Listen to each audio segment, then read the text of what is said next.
Good morning, everyone. Hope everyone here is going well. We are back on the hardcore server on Belphegor, my undead hardcore character. And somebody suggested as a good idea was, what about if we had a hardcore PvP server? And I just thought that was just such a silly idea. And so I said in the chat, I'm open to most ideas here, but hardcore PvP is absolutely pointless. Unless you can BG and it doesn't permakill your tune, but that would defeat the purpose, no? I mean, I like it in concept. I mean, I like it in the sense of, like, it's something new and interesting, and I don't think anyone else is really doing it. But, I really don't see how that would... Like, imagine getting ganked in world PvP and just dying and losing your character permanently because of that. I suppose it's no different from having, like, war mode activated, but still, man. Hardcore is already difficult enough.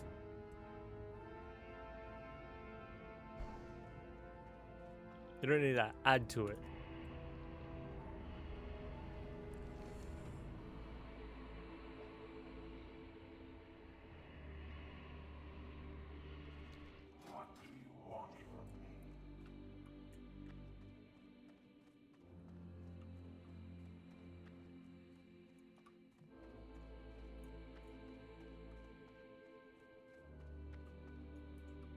If anyone else is having a drink with me, let me know in the chat. I've got my iced coffee here. Oh, server restart. Fuck off. Straight away.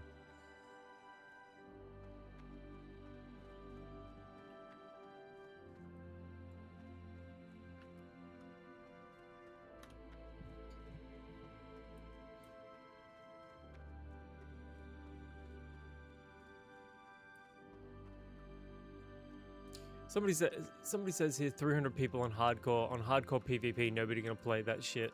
I beg to differ. I think people would play that. Like getting up to max level, and that would be a genuine achievement. And there are a few like genuine feats of strength in hardcore WoW nowadays.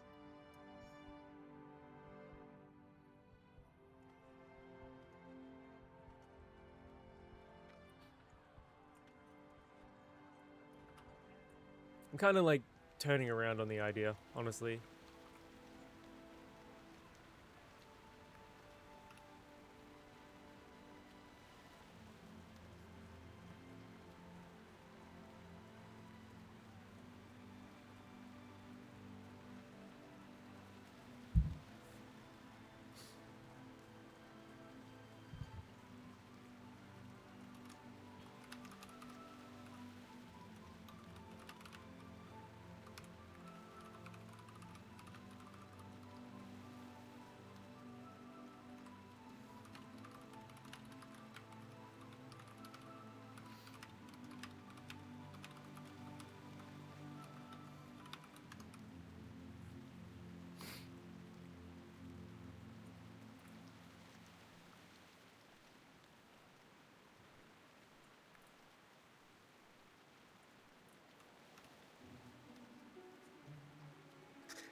Feat of stealth to get to 60 on hardcore PvP.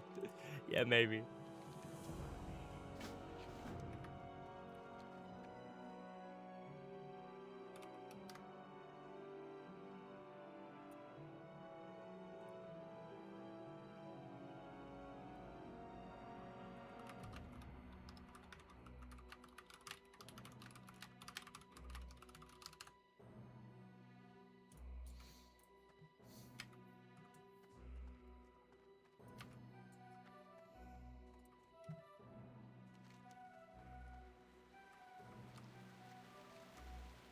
I mean, at this point, I don't even know why I'm doing this.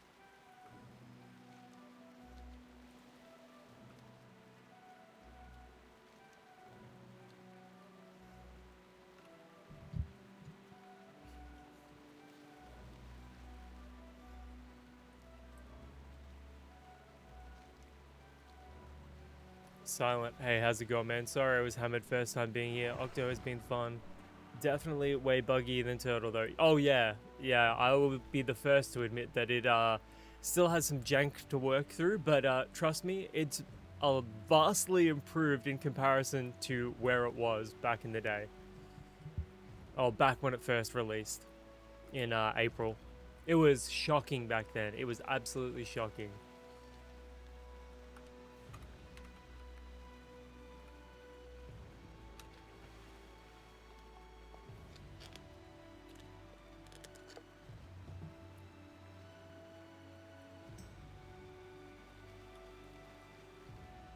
Soulmaster was level 17 with me, and now he's level 21. Nice.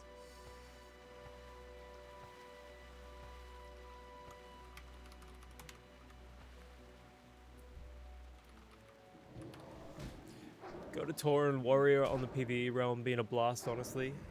Best free experience going. What level are you?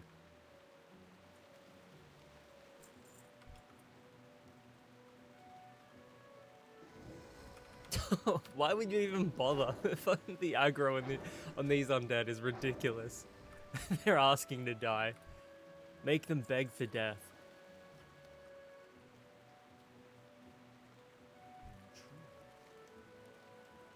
Gunther over here actually looks sick. Like, look at this dude. He actually looks sick.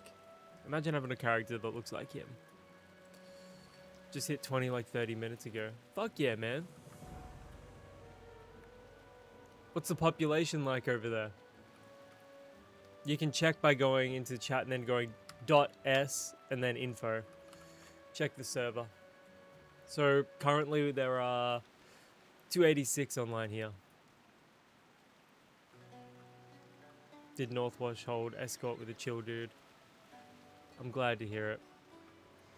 There are still good players in it. It's just that lately, with all this massive influx of players that have come in, it does seem like the community has taken a turn for the worst.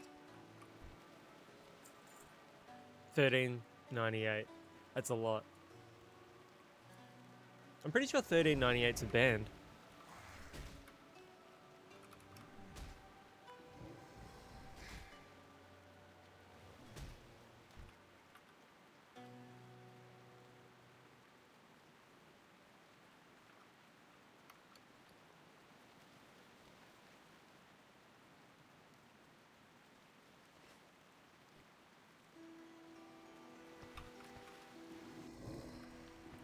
Yeah, it's super unfortunate.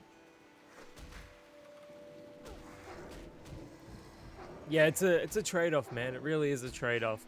I think like a thousand players max is sort of like where I start dipping out. Like I used to play on TurtleWoW, Talabim, which was the PvP server, and you would get a max of like maybe 700 players a day, and that felt fantastic. Didn't have any competition for gear or quest mobs, but there were still dungeons running. RP tagged be added to servers instead of mega server layered BS. There's definitely a way that they can manage this a little better. I think like they have said on the forums, the OctoWoW forums, that this is their like first time truly developing for a WoW private server just independently. So they're like ironing out the kinks for themselves. Like I think Kestrel said that he's in like both him and Pig back in the day were in beta tests, like as devs and community managers. I think that was the wording, the phrasing that they used.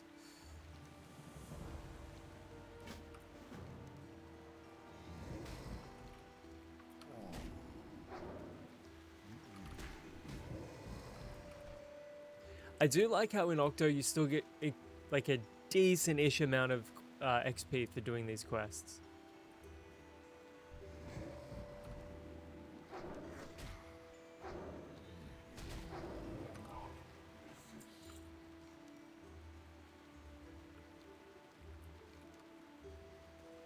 But I am actually going to go down the Silver Pine Forest now. I think I'm just wasting my time here.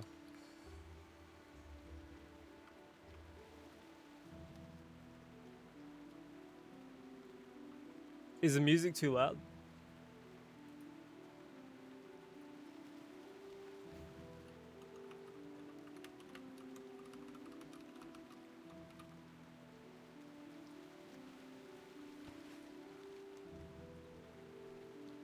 As other players have said, and chatters, people in the community, OctoWoW started out as an RP server, technically.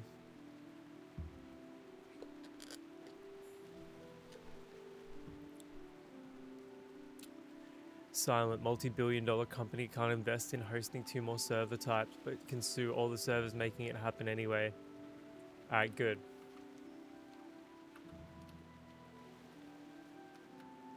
That's Blizzard for you.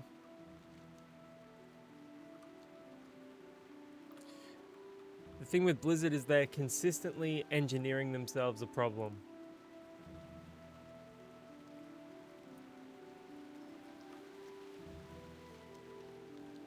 You know what I should have done? Now I'm looking at my meters. It's just that if I'm like listening to music, because I listen through speakers, so the audio always sounds a little quieter than it is because I've got the audio turned down. But if I then go back and watch a VOD, for example, the music is typically a little louder than I'd expect. So I've got it down minus 19 decibels for the music right now. It just like sometimes people complain in the VOD, like if they're watching the VODs that the music was too loud. I don't want to listen to that screaming. Just clutching their pearls. I don't want to watch something where I can hear them screaming. Ugh. Yeah, why stop doing something that has already made them so much money? Look, the thing about Blizzard is they get in their own way every single time. Nah, no headphones, man. I hate the feel of headphones. I hate wearing them over my fucking head. AirPods are fine. Like, earbuds are fine. But if I'm playing games, I just can't stand wearing headphones, man.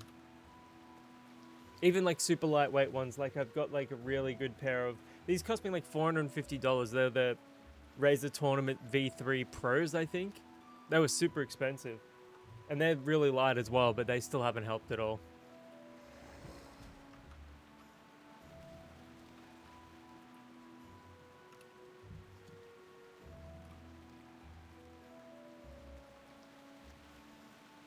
It's a me problem. It's a me thing.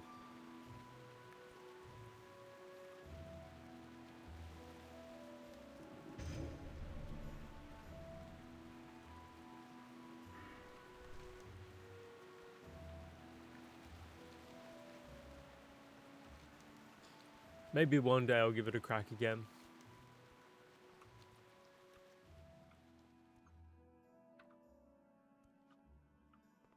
And besides, like the headphone mic is pretty good, but it's nothing in comparison to my XLR. Seems like you're using a condenser. Maybe when you turn the music up too loud, it echoes. There is a balance there, especially if you close mic, a dynamic mic. SM57 would do the trick. This is a AT 2020. I paid like $120 for it. It's pretty good. But yeah, having like one with a built-in pop filter and all that would help. I don't think it echoes too much though.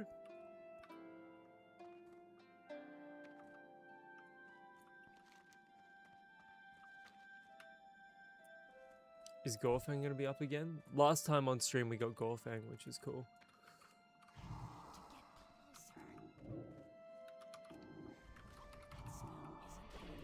What mic do you use?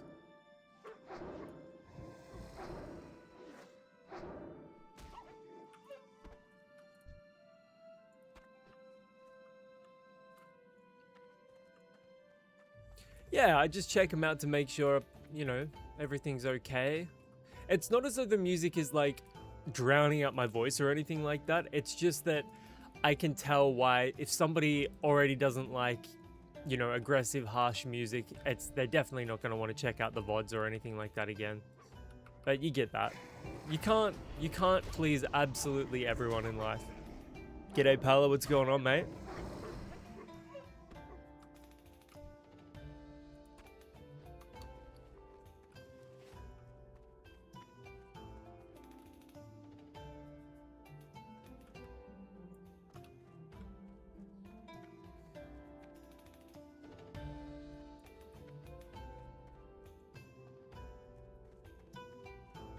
I wouldn't even call this dungeon synth.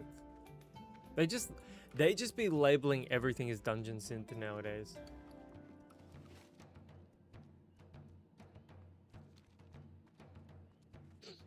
Silent, I have had a bad habit of collecting tech. The one I use now just for chilling in Discord is a gift from a friend. I think it's like a Halley something.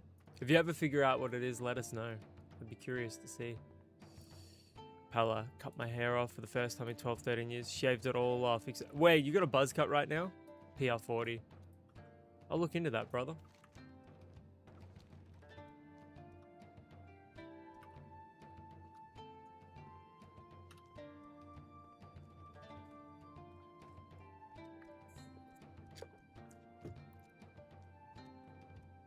I must admit. Oh, restart cancelled. Oh, what the hell? What?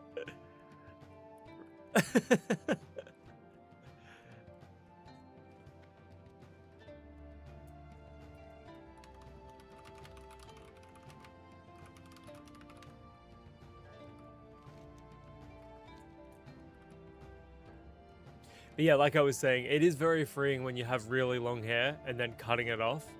Especially if you get like a buzz cut or something like that. Best mics are still Samsung, Q2U, SM57, and SM7B. I think the SM7B, I think my cousin uses that.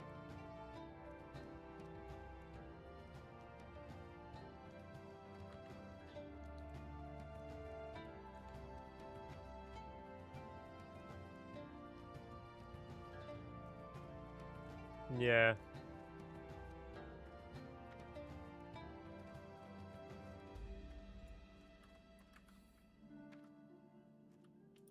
Yeah, just general purpose. Well, when you're streaming, it's like, ideally what you do is you've got a mic that just sounds good on stream. And that way you don't, and those mics you don't need a pop filter with them either, which is handy.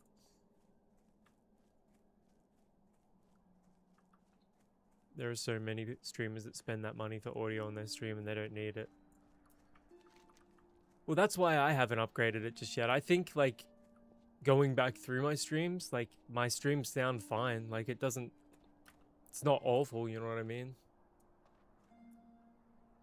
I just think using an XL Mark and, like, having a preamp and stuff like that, that's the most important part. Like, having an audio interface is, like, more necessary. You can, like, get away with just using an average mic if you've just got a good audio interface and whatnot. And just dial it in. Pala, it's really fucking weird, bro. How long has it been like buzzed for? When did you do it? I went to flip my hair out of habit. There was nothing. Yeah, it gets like that, brother. You'll get used to it. See, this is the first time I'm growing my hair out after a while. And with the low IQ of the population, have a terrible mic can be good branding. Oh, you've only just done it today? Brother. I think what people make a mistake. They don't even research. They just find out what's most popular with streamers and then fucking get everything that they've got. And oftentimes they end up overspending for stuff they never properly use.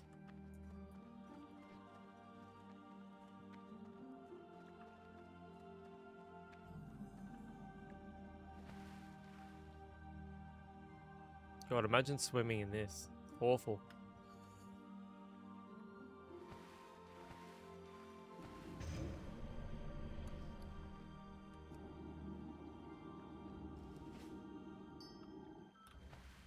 It'll grow back unless you're balding. If so, you beat the stereotype. You know, a kick-ass bald dude. You're now a kick-ass bald dude.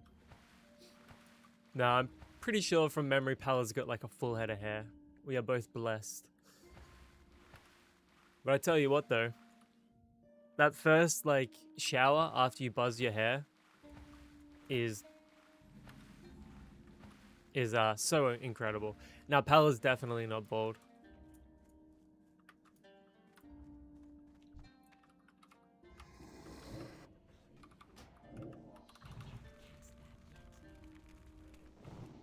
Oh.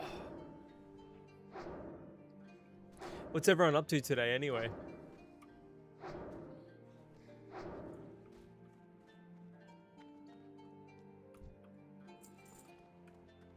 From memory, the Rawhide Ichor does not drop very often. It's like super low drop rate.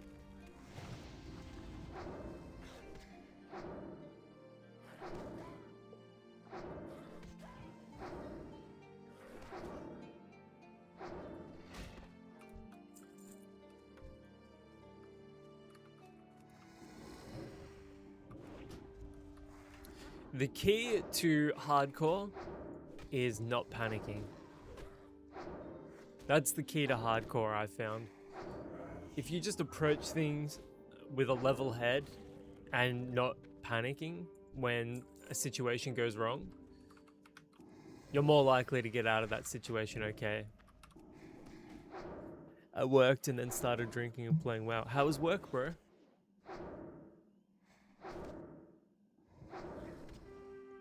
Well, I took a shower immediately after, naturally, yeah. And the skin on my head was really irritated and it was somewhat painful.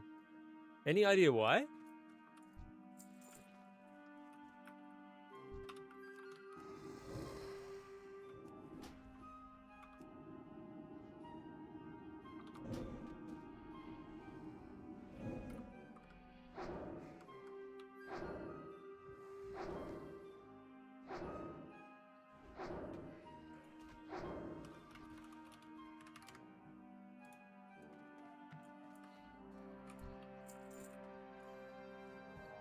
Yeah, the constant back and forth over your scalp. Yeah.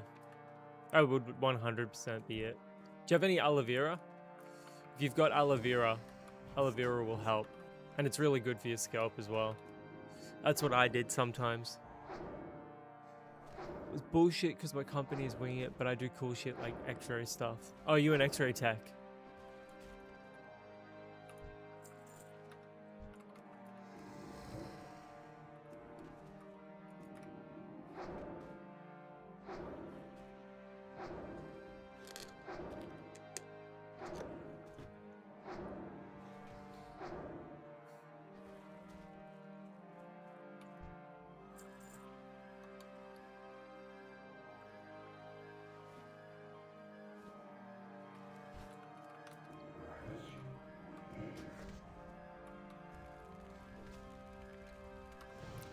You know, they say Priest is the most mana efficient class, but I think if you play Warlock properly, Warlock is the most mana efficient class. Yeah, man, just a World Inspector in general, though. Very cool. I've got a mate here that does welding over in the States. His name is Michael. He's a good dude. Really good dude, in fact. Seems to love what he does. Yeah, people think welding is like super simple, but it really isn't. It's incredibly complicated. I think that's one of those jobs that people have a genuine misunderstanding of. Yeah, tell me about it. It's so handy.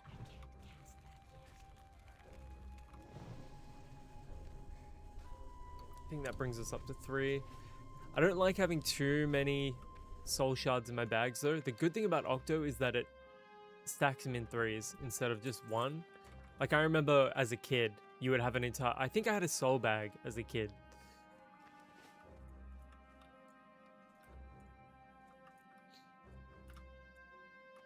"100% welding is an art form." There's a world of difference between like professionally welding and just being an old bloke at home welding. Bruh, as long as I got a healer behind me on my warlock, I'm the most mana efficient guy on the planet. It's like anything, really. If you put in the work, you'll go far.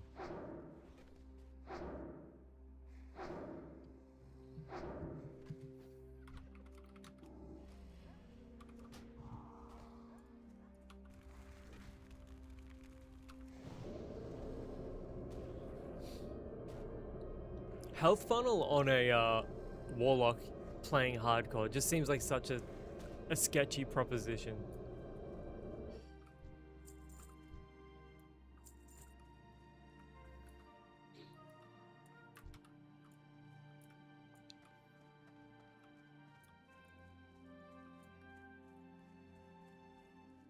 I think people sleep on how powerful warlocks really are, though.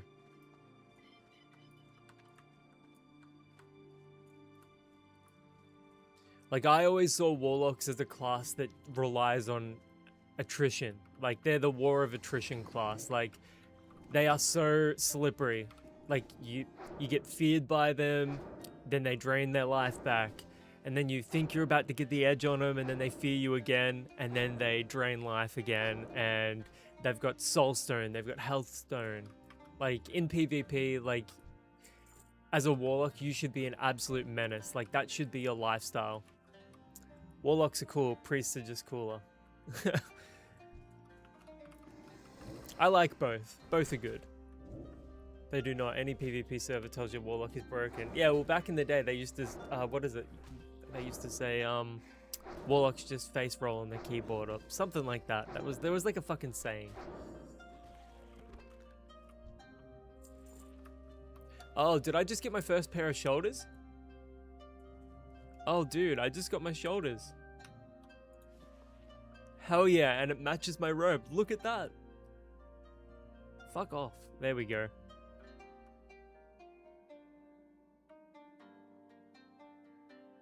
Absolutely. Fuck yeah, that's so sick.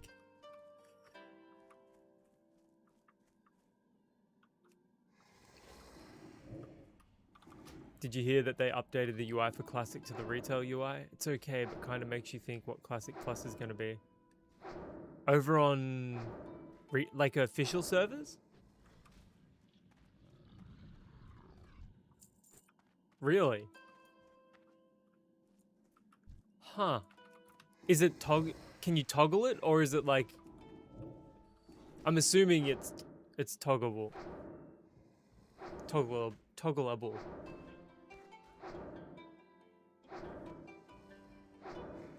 Replace it with fear and you'll be good PvP. It's retail's edit mod, basically. Okay. Mode. Edit mode. Have you messed around with it yet, or no?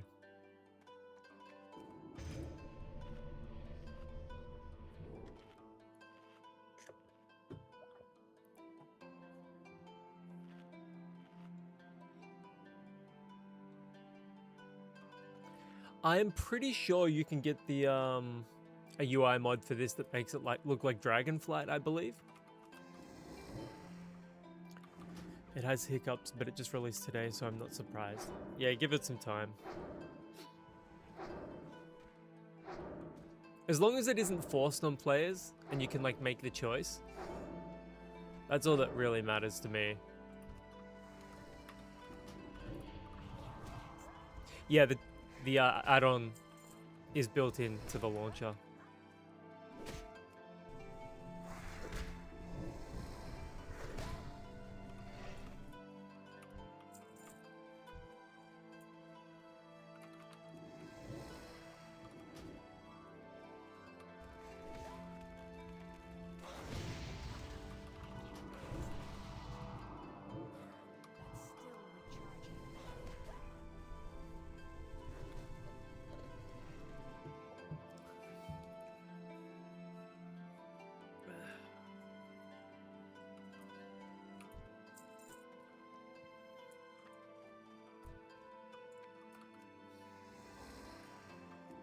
God, I love the feel of this character.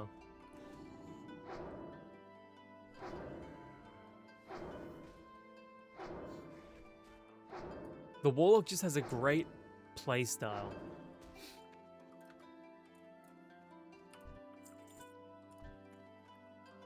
I'm biased though, the Warlock was my first ever character back in vanilla WoW.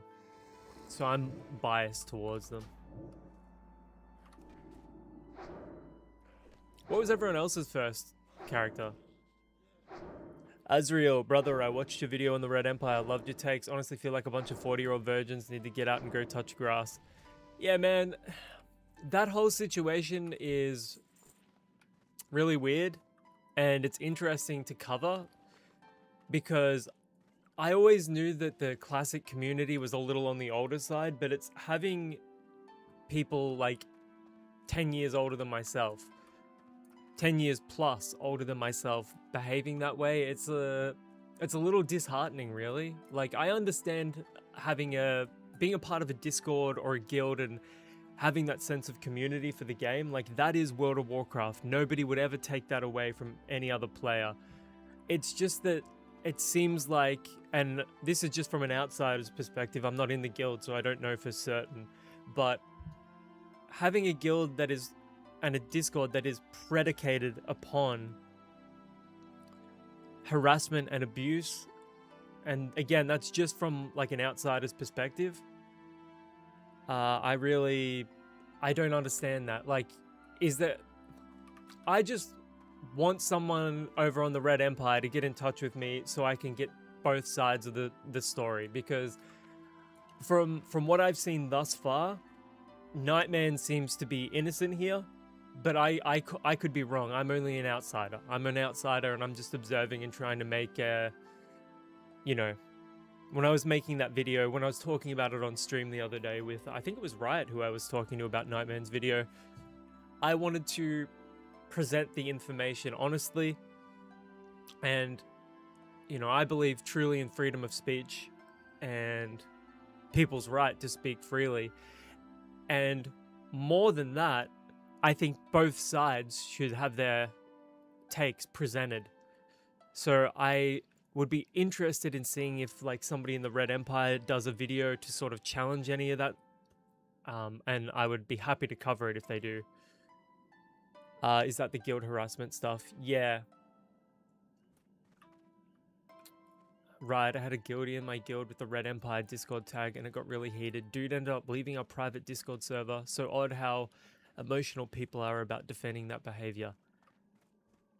Yeah, that was pretty weird. When Puppy Putin comes out and says, hey man, sometimes you just need to slur. It tells me all I need to know. Look, I'm not defending anyone slurring. I think we can move past that. But, yeah, it's one of those things like, you know, but then again, they're in their 40s. I was going to say, like, when I was 15, sometimes when you were playing, you know, Call of Duty 3, for example, I used to smash out Call of Duty 3 back in the day. I don't recall ever being racist towards people, but I was certainly swearing like an adult when I was a little squeaky child, you know what I'm saying? So there is like that element to it where it's like, it just seemed because it was so targeted. It was so targeted. Right, we were all 12 years old once and probably thought this would have been funny at one point, I'm sure, but we're all older now. Oh, no doubt. Silent, they're both wrong. A guild harassing one man is wrong, but that one man thinking he's right is hard-headed and brain-deaded. So, I do feel for Nightman in that situation, and that's why I felt like I needed to talk. Well, I spoke about it on stream, I clipped it, and then it blew up on YouTube.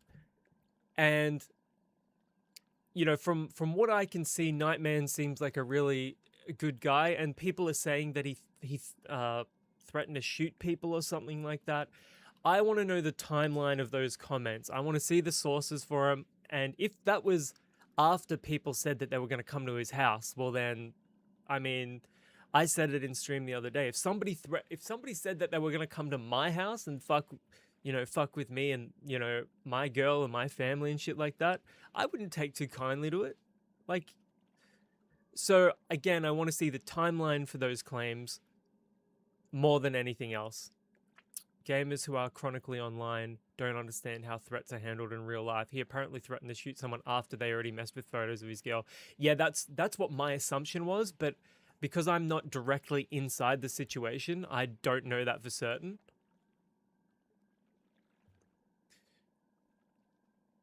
But yeah, I really would prefer to comment more. I would prefer to comment on it if I had both sides of the story. Like, and as much as we think that these Red Empire dudes are fucking idiots for how they're behaving, there is still two sides to the story. It's just, it's hard to present that side factually if you know that they're going through their Discord and scrubbing shit clean. They're going through chat logs and, you know what I'm saying? It's, welcome to the internet. These are passionate human beings, not intelligent ones. True. That's why I try and be both. I'm only going by other streamers and Nightman's video, but this is one of those scary things about being a streamer in these MMOs.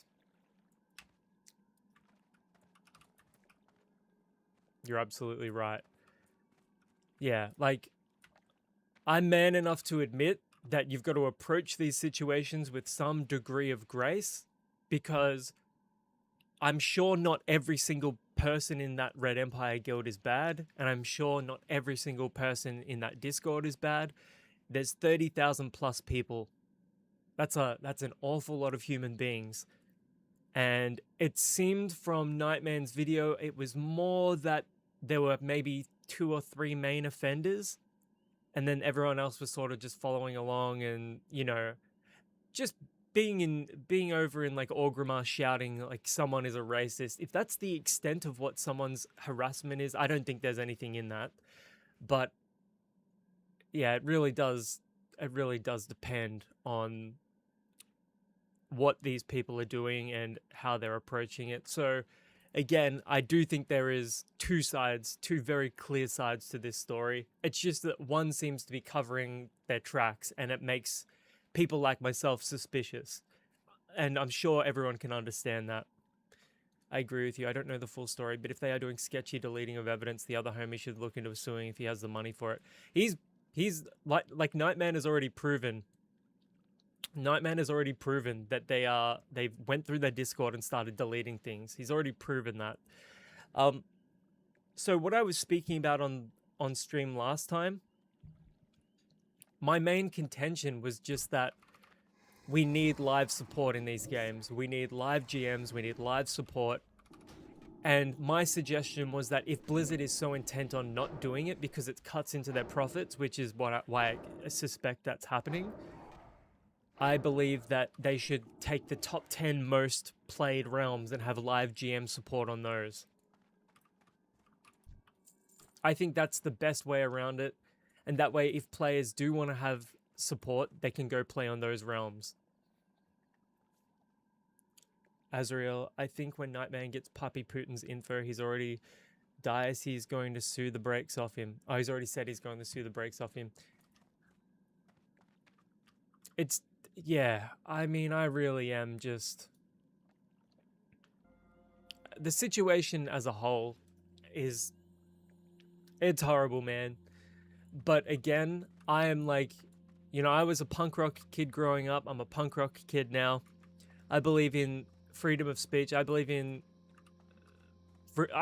that freedom of speech is supposed to protect the shit you don't want to hear, not the stuff you do. Dude, did I just fuck myself here? Dude, I'm not gonna lie. I panicked for a split second there. Azrael discovery phase on that is going to be wild. Oh, no doubt. Yeah, I'm trying not to go out and... I'm trying not to go out on Fenris Isle a little too much while I'm talking about this situation. Simply because I don't want to lose my hardcore character. Silent Turtles jam involvement was my favorite thing about the server. Yeah, they're super involved over here as well. But yeah, there's definitely two sides to the story. Even if one of the sides is deleting all their evidence and things like that. Now, while I'm not, my hands are off the mouse and keyboard, I'm not gonna die. I'm not gonna die. But yeah, like I was saying, there's two sides to every story.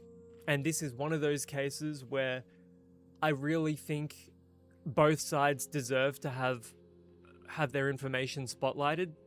But I'm just super skeptical simply because the Red Empire dudes deleted evidence in their Discord. What's not to say that, and they've generated AI photos of Nightman's girlfriend. You know what I'm saying? So what's not to say they're not generating evidence? What's not to say they're generating fucking something that'll help them in this situation? That's why AI is dog shit. That's why you can't trust anything anymore. That's why you've got to vet everything closely. You got to check the metadata of screenshots and all of that to make sure it hasn't been fucking generated.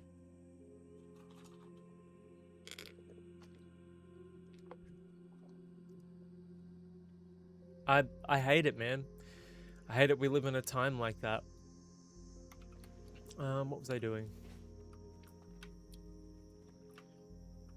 Yeah, I feel sorry for Nightman. I feel sorry for his family. No one deserves to go through that. And like I was saying on streaming the other day, these are PvP realms. These are PvP realms. People are going to act in bad faith in them, and that's just part of it. But that only gives you a certain amount of leeway, a certain amount of allowance. Like, camping a graveyard and getting ganked constantly is part of it, and you can just leave the game and log off for that. Azrael, bro, a subpoena to Discord will remedy those deleted messages. Discovery is going to be crazy. Yeah, do you believe it'll go that far? Oh, 100%. You can't get rid of, you know, the worst of the worst behavior in PvP. It's part of it. I don't think anybody's going to begrudge anyone for, like, messing with somebody in world PvP. That's just, you get what you pay for when you play on a PvP realm.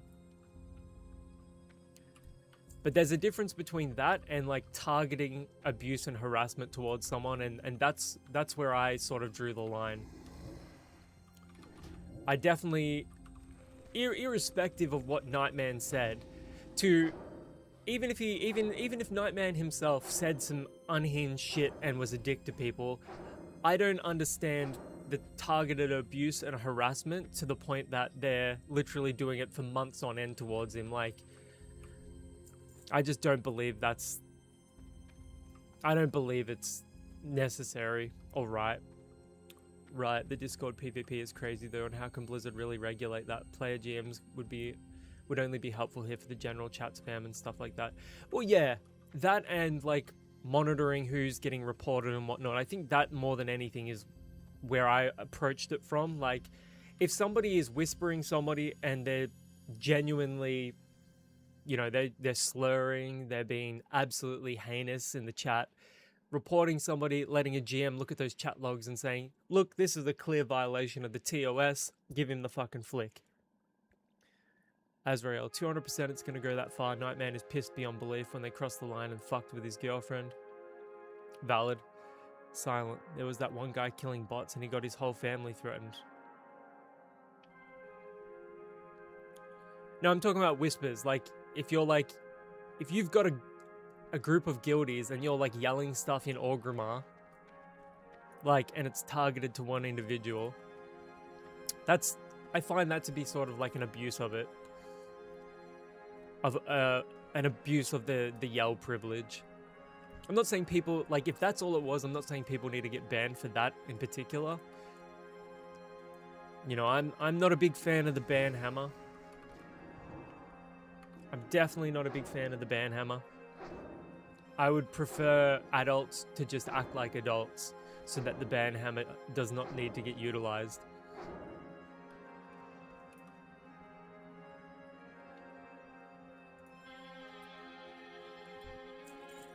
People do agree to a TOS when they first play the game that says to be kind and respectful. That's true.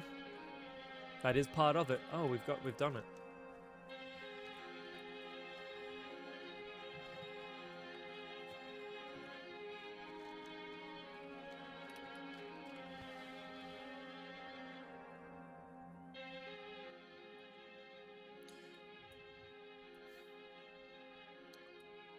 I just hope that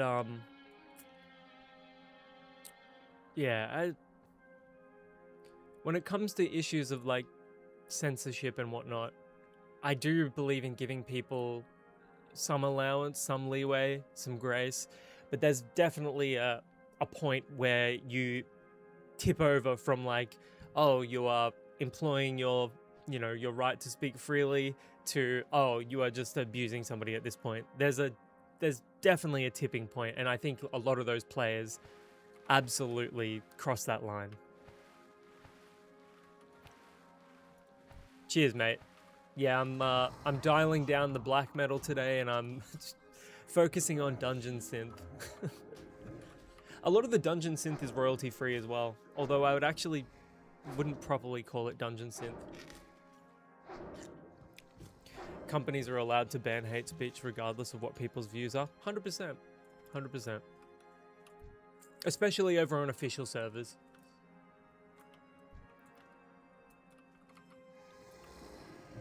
I believe that anyone that threatens someone online that way would get fucked up in real world. 100%.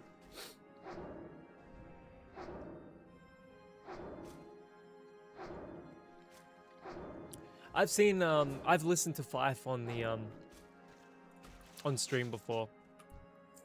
They're really chill guys as well. Between those and the Gore Grind guys, like, they don't mind you listening to their stuff on stream. That's why I typically listen to a lot of, like, black metal demos from the 90s, because it's not on Spotify or anything like that. What a solid vinyl collection. Azrael, apparently Amon Amarth has some new stuff out. Don't quote me on that though. I'll have to check that out. I've seen Amon Amarth live in maybe 2008. They were insane.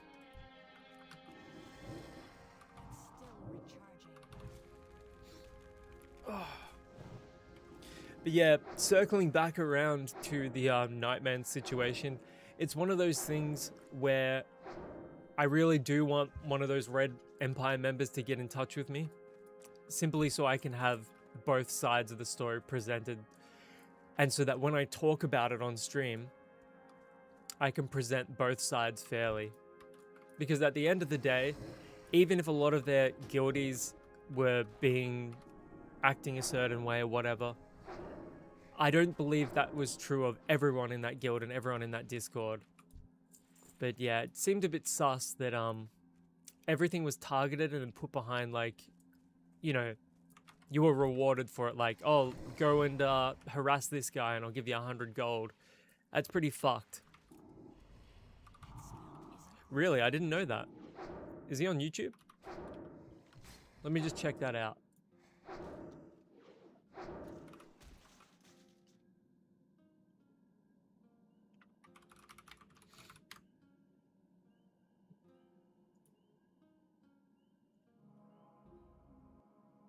Alright, listening now.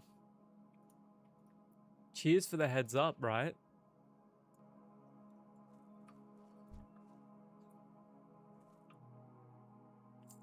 Willing to bet my mortgage that you'll never hear a peep from Red Empire members. One of them told me to get in touch with them on Discord, over on the video that I released.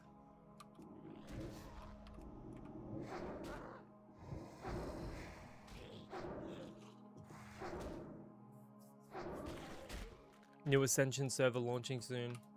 What kind of server is it?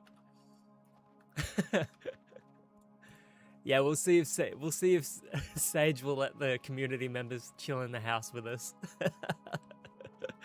Yo, Sage, if you can hear me, what do you think of like turning the house into like a fucking community housing? She would really appreciate that.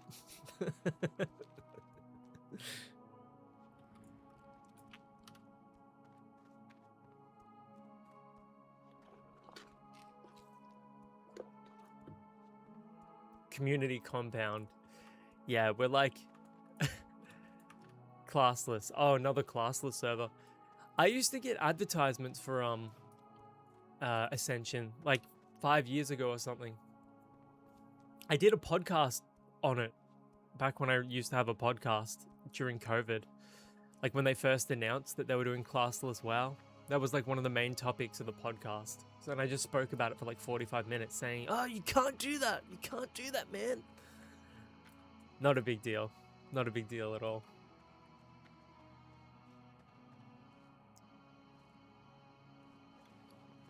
I don't have faith in Blizzard to actually do anything like this.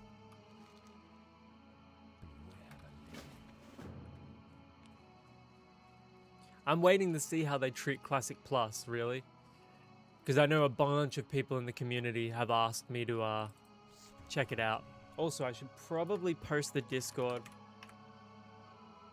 I'm gonna go post the Discord in the chat. So if you want updates on like the video releases and things of that nature, by all means, please join the Discord. We're a group of nice people. No racial slurs. We save those for the DMs. It's a joke.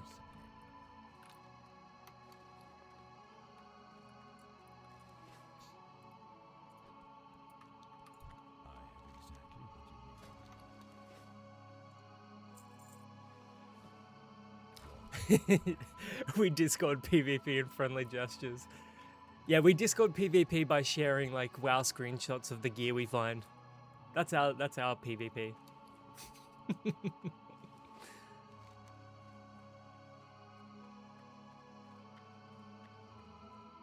Okay, so I'm gonna actually fly to... We're gonna go to Glenshire. We're sort of tapped out here. I don't want to go down to that cave because it's too sketchy. I'm a bit too low level for that.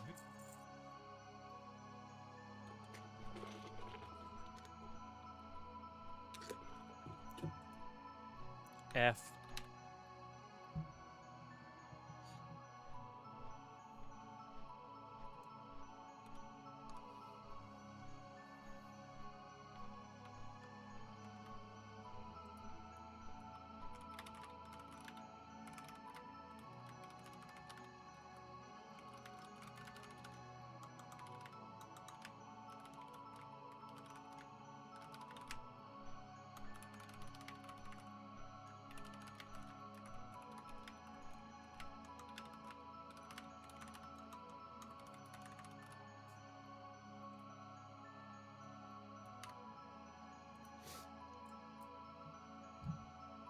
So yeah, we're playing on OctoWoW right now. For anybody that hasn't heard of it, it's based on TurtleWoW's source code.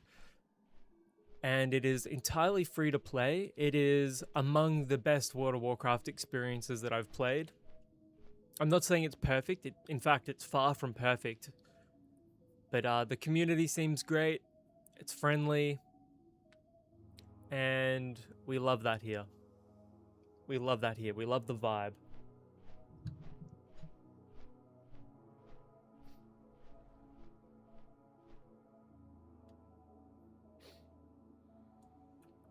You know what would have made more sense? For the flight path to just go from there all the way up to here where we wanted to go, instead of going through Undercity and then around over to here to Steep Port Cliff.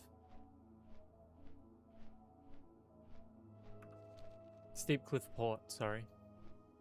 Makes no sense.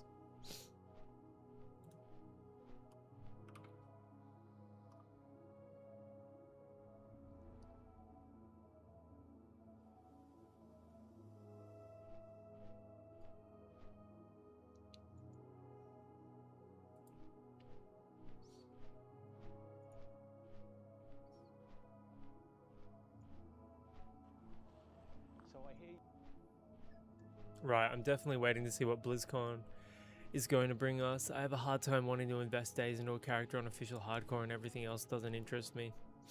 Well, if worst comes to worst and they don't actually offer anything significantly, you know, worth investing in, at least you've got hardcore. At least you've got hardcore to play. I think hardcore is one of those things because it's so rooted in the challenge of it. It's hard to sort of lose the experience, because you do invest yourself in the character. The whole point of it is to avoid dying, so it's easy to sort of get locked in, for it to get its hooks into you. Azrael, the only thing that makes sense about flight pathing in WoW is that nothing makes sense. Oh, that's the truth. That is absolutely the truth.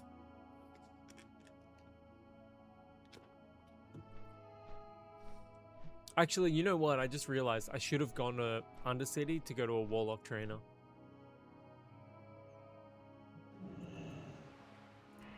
So joke's on me.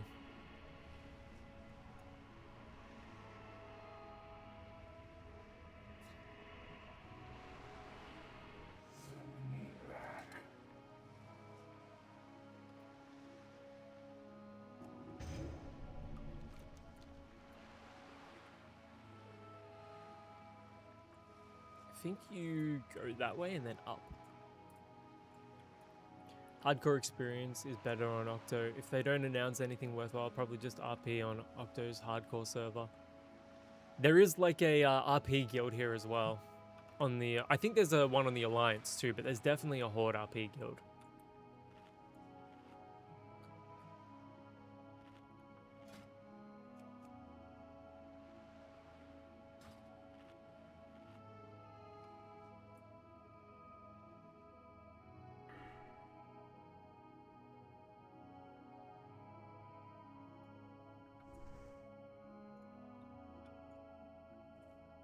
Hardcore is one of those game modes that really will just never die because there's always a challenge to it.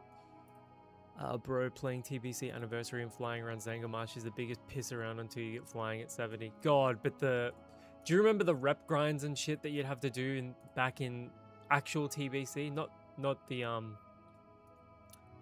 anniversary ones, because I think they reduced some of the rep grind over there. But bro, back in the day.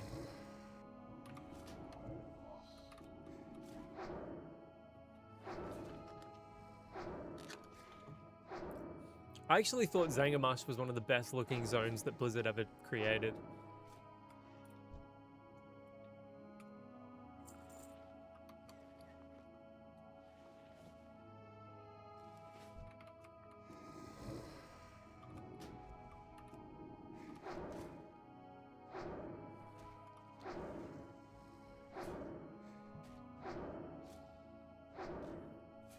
Is the music too loud, guys? Or is it fine? It's on, I know it's on, like I see I've got it on minus 19.9 decibels.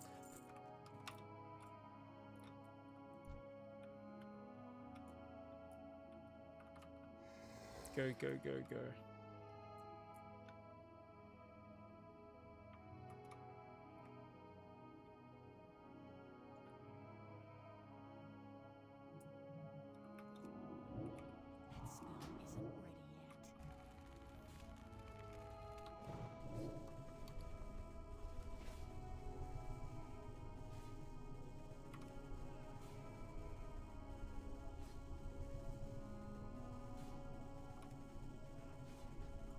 Oh, get fucking drained.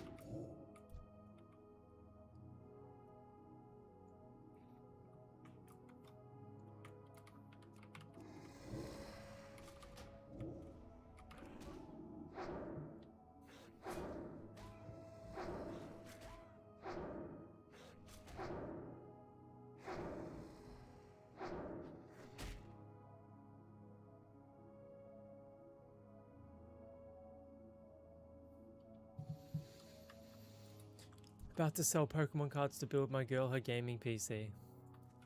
That's so fucking wholesome. What specs are you looking into putting into it?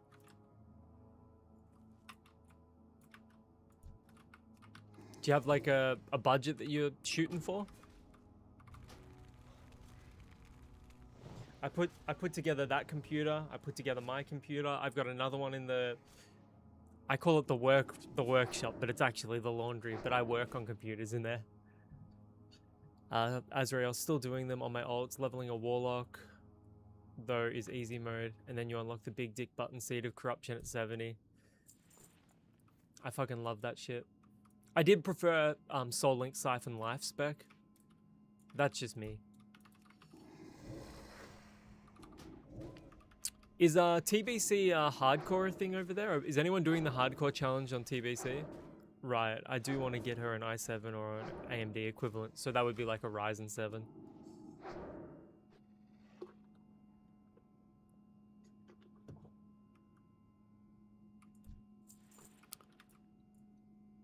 Avoid if you're going to like try and put in like a high-end graphics card, I would avoid I would avoid like the top end of Nvidia's range right now.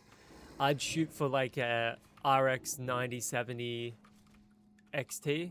That seems to be the best value GPU in terms of price to performance right now. Dark Carney, Burning Crusade has no official hardcore. No, I know that. I meant like, is there still people doing the hardcore challenge on it? Silly that Blizzard wouldn't do an official realm though. Because I'm pretty sure the hardcore realms over on Classic are pretty active still.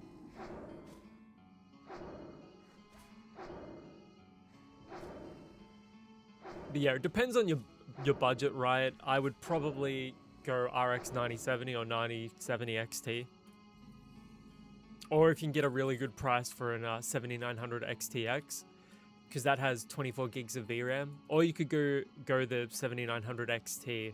I've seen that sell for here for 700 AUD, and that's got 20 gigs of VRAM, and just having that buffer is exceptional. Anyways, I'm sure you know a shitload about computers. I'm just talking for the sake of talking. Azrael, just got to stick to the code of the Warlock. Open with seed, then blame the tank for not being able to keep threat, then proceed to blame the healer when you die. I love your commitment to the bit, mate. We love menace behavior here. You gotta keep the tanks and the healers on their toes, you know what I'm saying? The thing that I hated about Burning Crusade was the nerfs to AoE. Ah, shit. Ah, shit, this could be a problem. How many did we pull?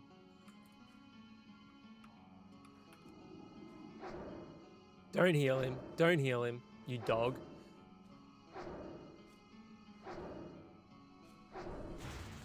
Oh, that hurts.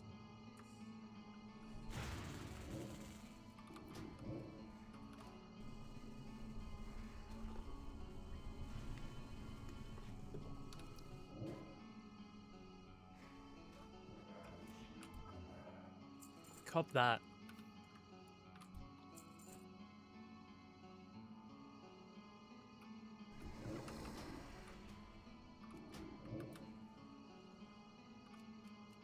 We want to bring him down here so we can actually loot him. Just call me New Zealand Couriers because I send it. Oh, I get it now. Azrael NZ, New Zealand. You North or South Island, mate? I fucking love Kiwis.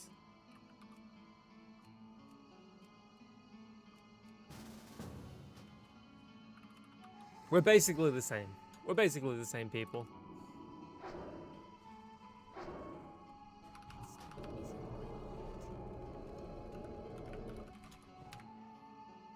Oh, 34 health.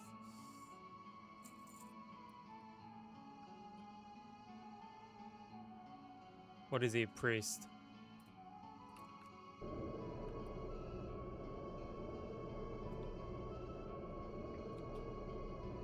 Gotta be careful, dude.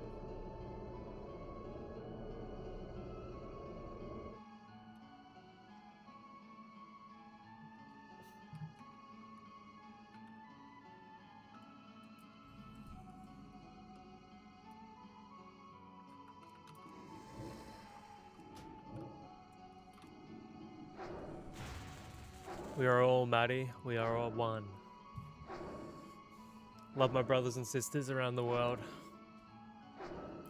It's just that Australia and New Zealand are thick as thieves. We have like one of the most heated rivalries in the world, but we're also brothers and sisters. Is this guy gonna do anything? Canterbury for the win. Fuck those North Islanders. How cold has it been over there? Have you got much snow yet?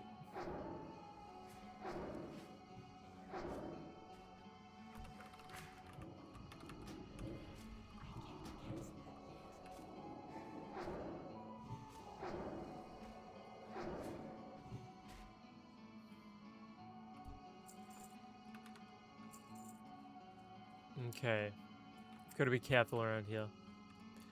Grouping up in this, you don't know who's gonna act in bad faith. Like, the dude hasn't even said anything in chat yet. So I'm just suspicious of that.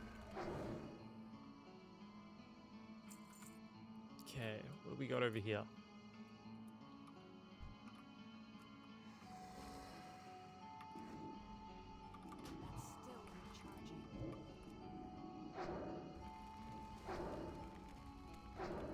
Yeah, I hear South Island is incredibly cold in the wintertime.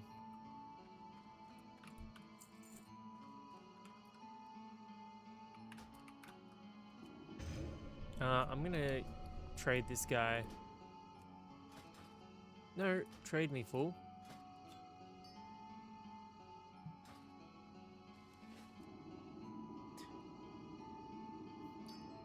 -1 this morning. Heaps of snow thus far around Tekapo. Oh, he said thanks in the regular chat. Yeah, it was about 4 degrees here last night. Here in Victoria. Which in Fahrenheit, in freedom units, is 39. It's kind of crazy to me because, like, when I was in high school, we had like 4 proper seasons. Like, you had a genuine summer. We haven't had a proper summer where I live since 2019 when we had the really bad bushfires.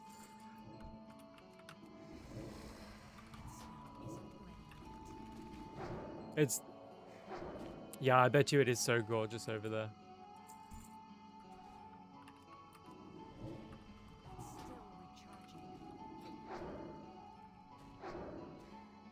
New Zealand doesn't have capital gains tax either. So that's to entice Australians to move over there and start businesses. So if I need to start a business, come over with the missus. No capital gains tax. buy a house, sell it, make a profit, keep doing it over and over again.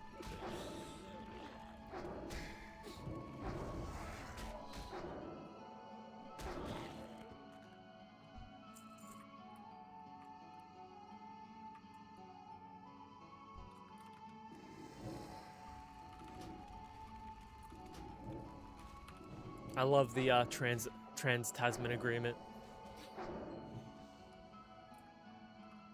Right, never moved to the States. Sucks over here. I don't know, man. Owning a Desert Eagle would be cool. Jokes. That's not a reason to move somewhere just so you can own a Desert Eagle.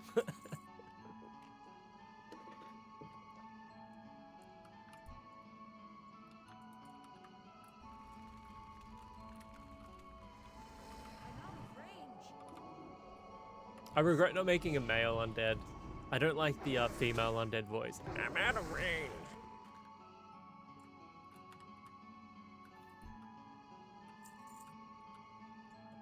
What's the best state over in the US to live in? Alabama. Azrael, you just gotta make sure you can outbid the boomers who are doing the same thing. Don't worry, with all of this World of Warcraft classic stream money.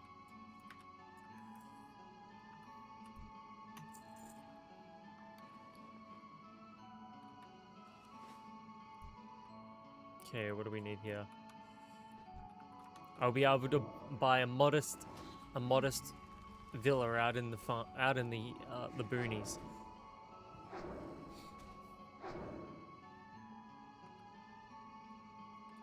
Jokes, I'll be able to buy a shack.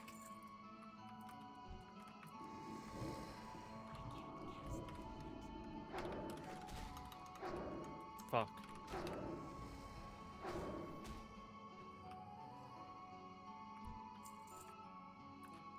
Right, most places with cheap cost of living usually have low pay wages and nothing going on.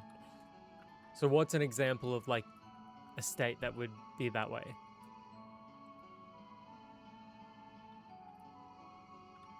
Nest, is this like Turtle 2.0? Pretty much. Pretty much. Most places... they got stuff going on are usually very expensive to live in. The price wages are still bad. Yeah, like New York and LA and shit like that. Chicago. The major cultural hubs. So Alabama or Kentucky would be somewhere that's affordable, but there's nothing going on. Kentucky would be cool.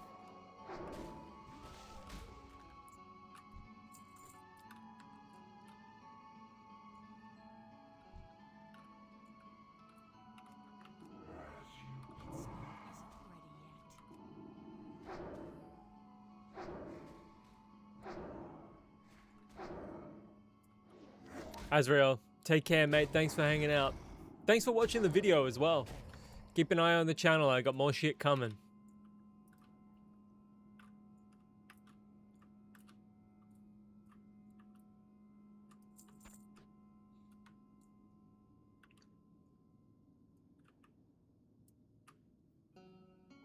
What's the title? 20.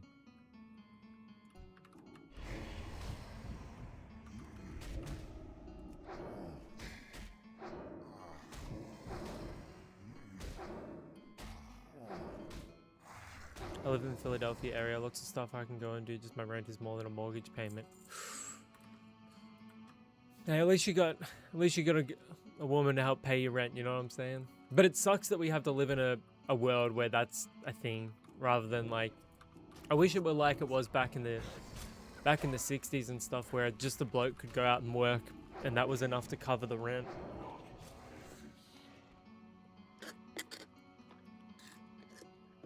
Super unfair. But I'm not going to complain too much about money. I don't care about finances. You're like me, bro. Like, I don't give a shit about money.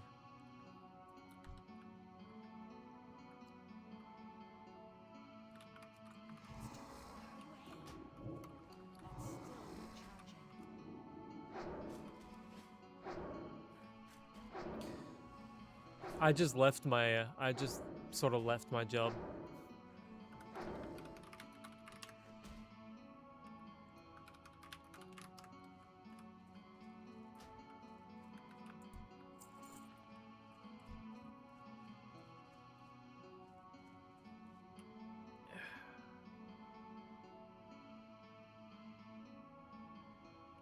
That's the main thing.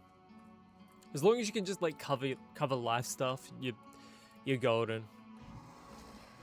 I think like with how prolific everything is on social media, people have forgotten that it's okay to not have a Ferrari. Like not everyone is supposed to have a Ferrari, you know? Like so long as like you're eating, you've got a roof over your head, and you've got someone that loves you, I think like that's all that really matters in life, man. Wanting a Ferrari and to own Gucci loafers and shit like that, fucking what a absolute. Like if somebody wants to work towards those things, more power to you. But there are way more important things than fucking brands and flashy cars. Holy shit. It's almost impossible to save money in America, so your best bet is to make a good second income in stocks, investments, or running a business. Crypto as well, I suppose. Side hustles.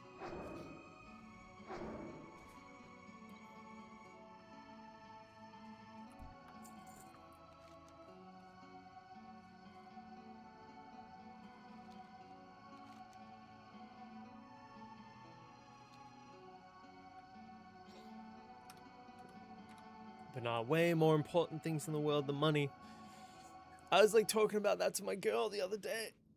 That like, I just, you know, I have everything I sort of need in life. You know what I mean? Like I got a weight set.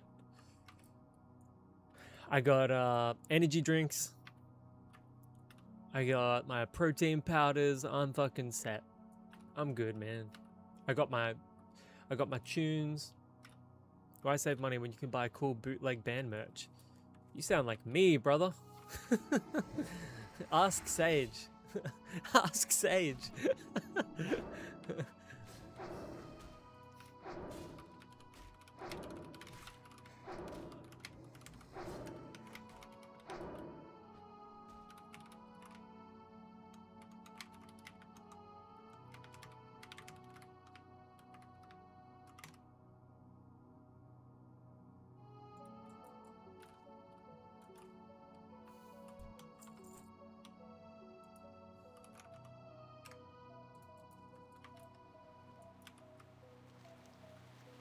Okay, what do we have to kill over here? Remnant Scout.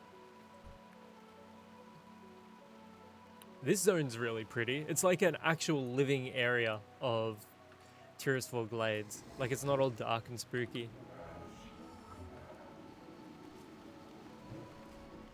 Yeah, tell me that isn't me, Sage.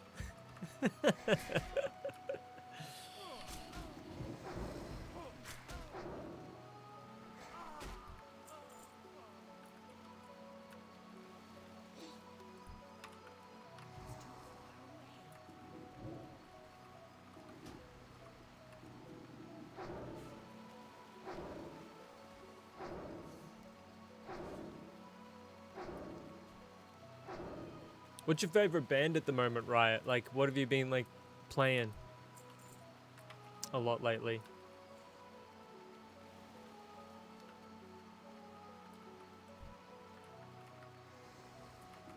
Bought myself a $30 shirt of Garfield, and instead of saying I hate Mondays, it says I hate God. Incredible. I Hate God played with Goat Hall last year. I had a ticket, but I had to sell it.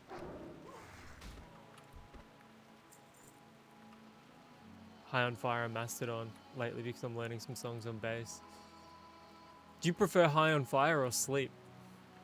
Because Matt Pike is really good in both.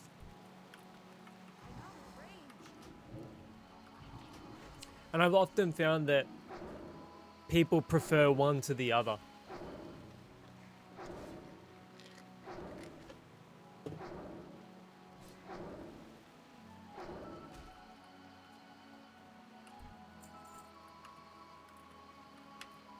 I saw Sleep when they came here when they reunited in like 2013 maybe?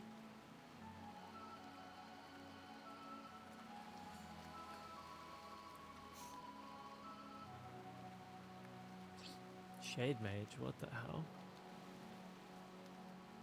I saw Sleep way more than High on Fire live, which is funny because Sleep is the rarest set. True.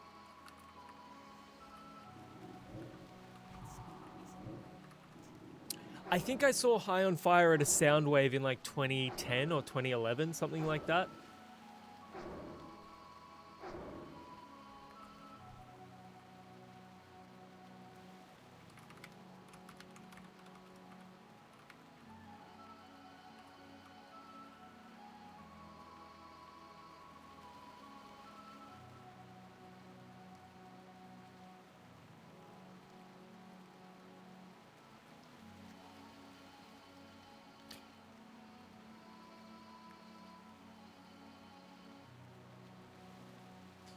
Yeah, it was 2013.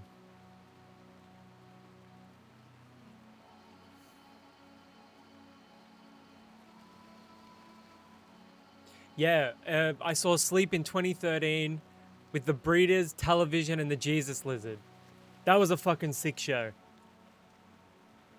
I was probably the only straight edge dude in that audience, man.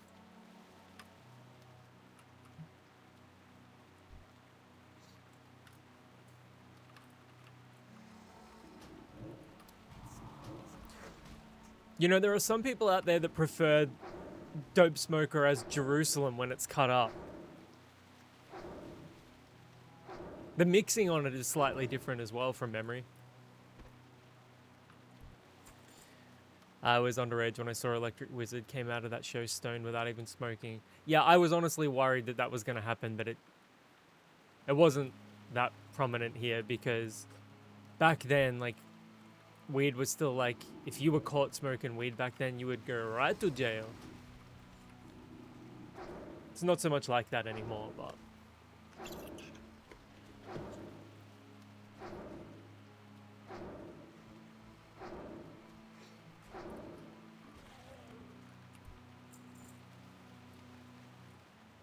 I would love to see Electric Wizard. I don't think I've seen them live.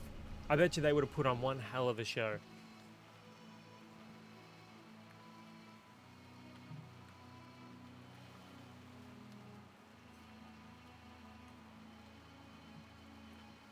Okay, I've got to be careful here.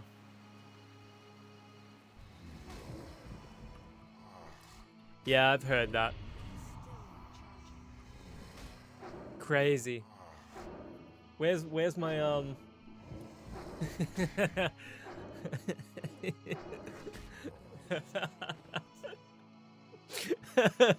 I knew this would come in handy one day.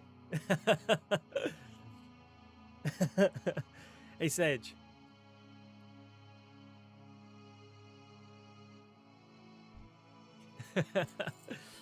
I've got to be fucking careful here. I don't know who's in here.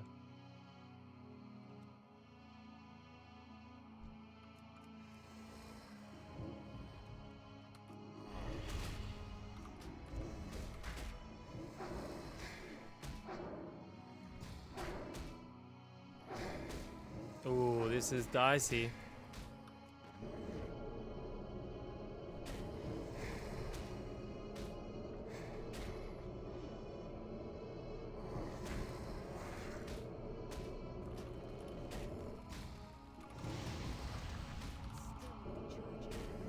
Don't kill my Voidy. Do not kill my Voidwalker. Thank God.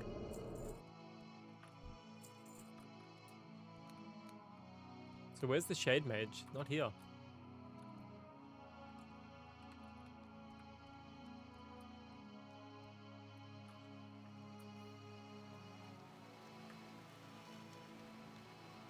That's a bummer, must admit. Oh shit.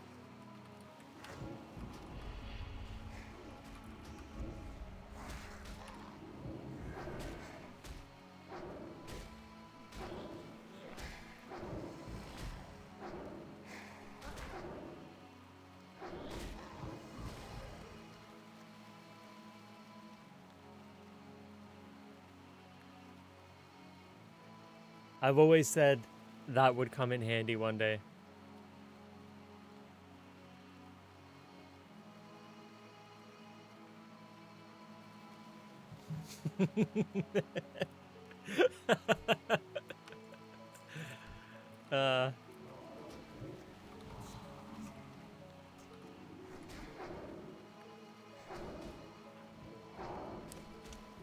Now, were you one of those kids that had the X's tattooed on your hands?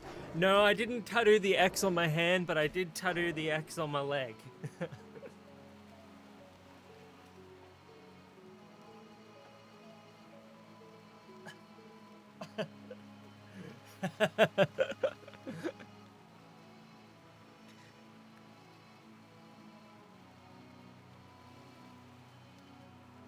I did have my tattoos my hands tattooed when I was a kid though, but no straight edge stuff. I do have drug free tattooed there and a blast over though. Drug free.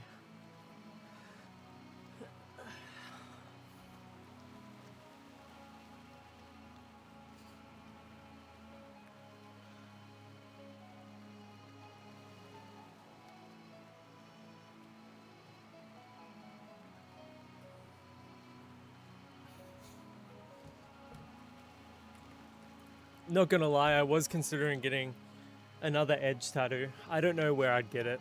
Maybe on my face.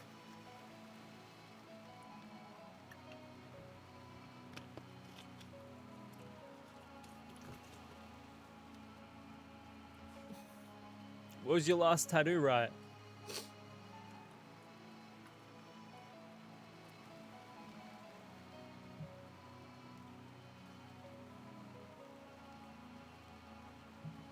Get Sage's name across your face in all black text. Yeah. She would love that.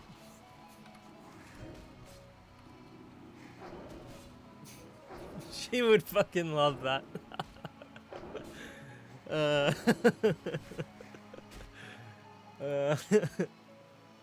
I'm gonna tag her in that.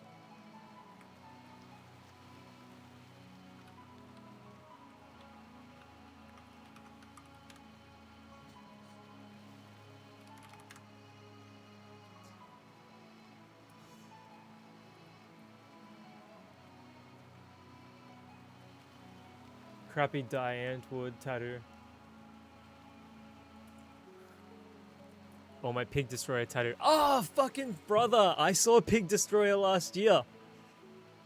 Oh my god, bro.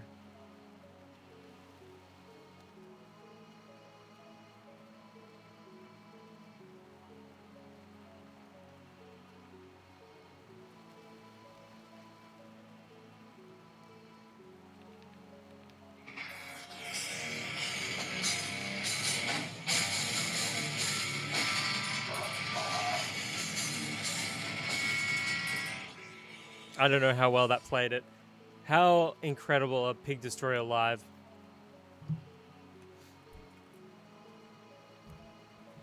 Or you could get my wife. Yeah, I would get that. I have their book burner art on my ankle with the coffin and the hourglass, and it says fucked underneath. I saw them a billion times, always a good show. Yeah, I've only seen them the one time last year, because they just don't come to Australia very often. They played with Wormrot, and they were both so insane.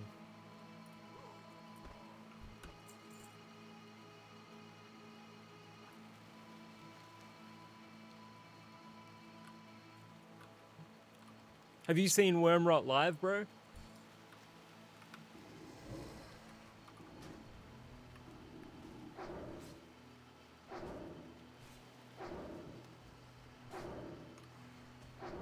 Insane band. Insane.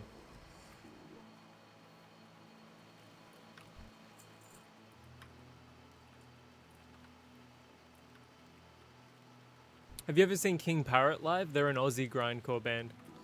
No, I don't think Primitive Man have come to Australia. I would love to see Primitive Man.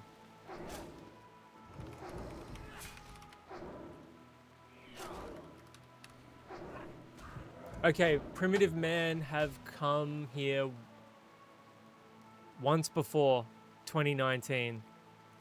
Sorry, 2013 and 2019. I have not seen them though, unfortunately.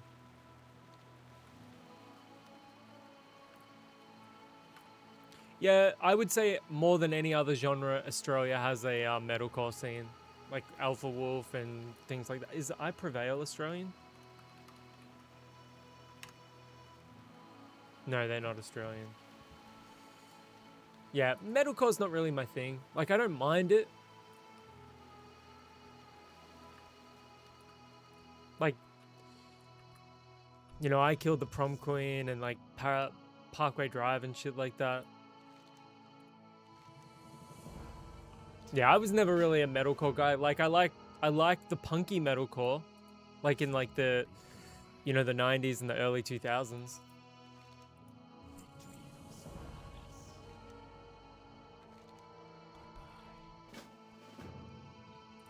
But yeah, like new stuff. You know, I was talking about this with a really good mate of mine, Neb, who's in the chat sometimes. I find that new metalcore is really genty. It's like super influenced by gent. Yeah, Dillinger, Escape Plan, and Converge. That's more like my sort of thing. Did you ever listen to Number 12 Looks Like You?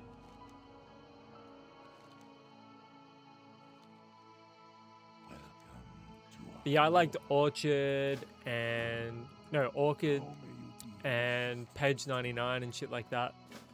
But yeah, check out the that first Number 12 Looks Like You LP. Okay, who else do I have to kill?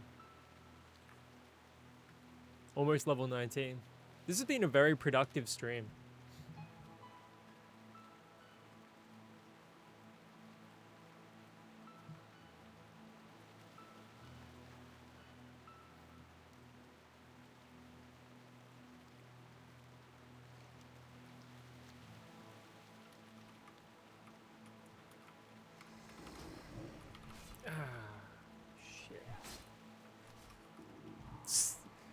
Yo, you like SpongeBob? Look up Goo Lagoon, SpongeBob Power Violence. I've not heard that. Although there is a fucking sick power violence band called Bruce Campbell. Named after the actor. They use like Evil Dead samples in their music and stuff. And they're like, they donate all of their their profits to like Indigenous. Because I think I think most of the band members in that band are Indigenous American. They're a fucking sick band.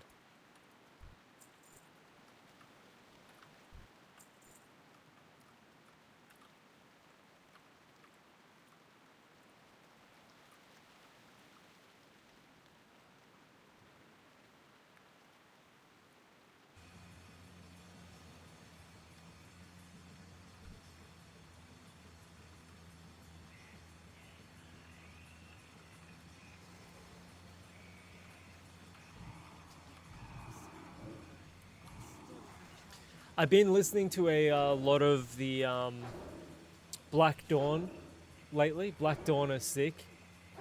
And they've got an album, what is it,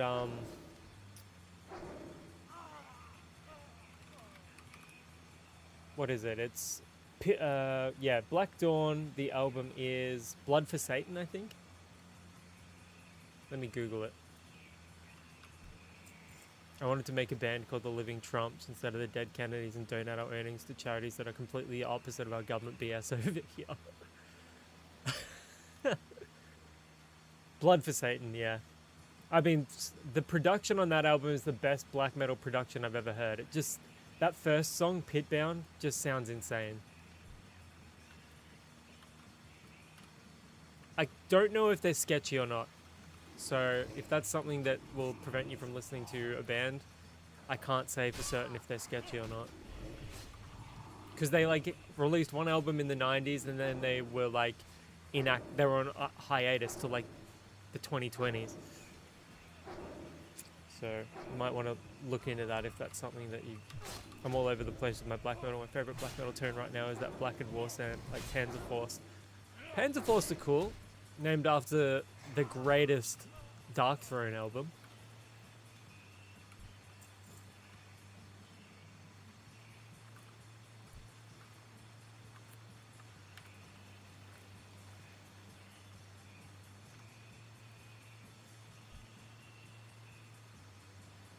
Oh, level 60 Paladin, Last Wish has crossed the realm alive, ascending to immortality and earning the title of Immortal.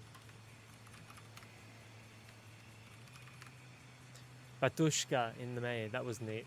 I heard they put on a really great live show, but there's two Batushkas, isn't there?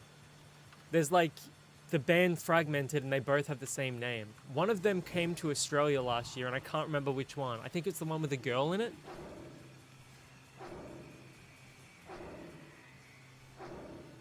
I don't know anything about like, I can't remember exactly what the drama was over.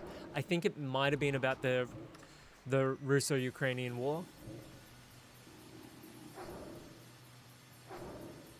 They had like a conflict about that shit.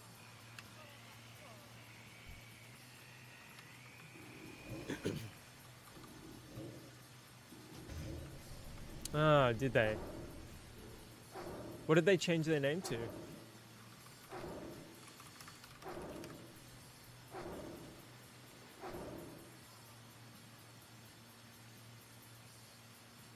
Batushka changed their name to...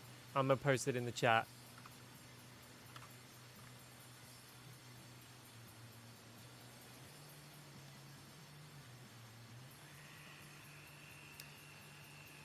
Hi, I'm new. It's literally my first time playing WoW in my life and started in OctoWoW because it's free. Any tips? Are you on hardcore PvP or PvE?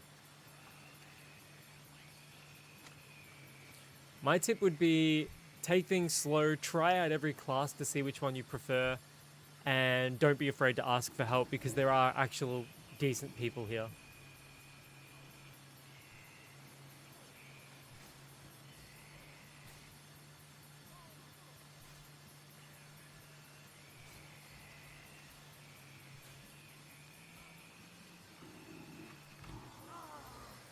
You're in PvE. You've got a lot of... You should be okay then. Just take things slow, and I would say pick a class that can heal, just so you have some leeway, because it's difficult playing a character that can't heal. Dwarf Rogue. Yeah, okay.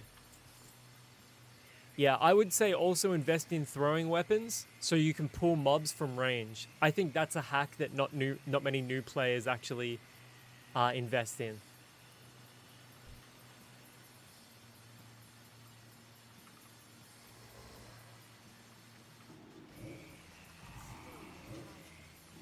Utilize your throwing weapons.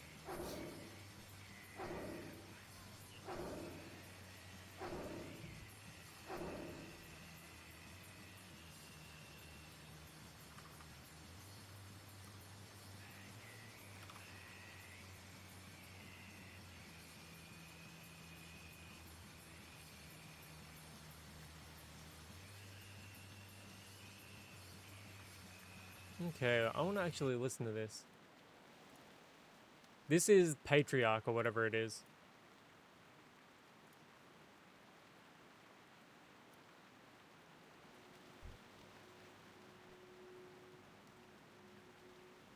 Do I like Kylisa at all? The front woman has a side project called The Discussion that's super goth darkwave and it's really good.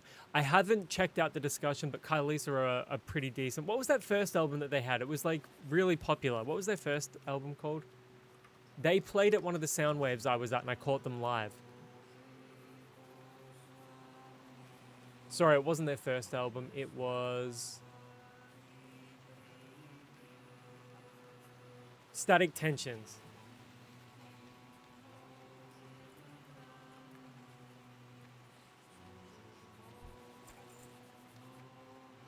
I'm dying too much with ice trolls. They come to me in group.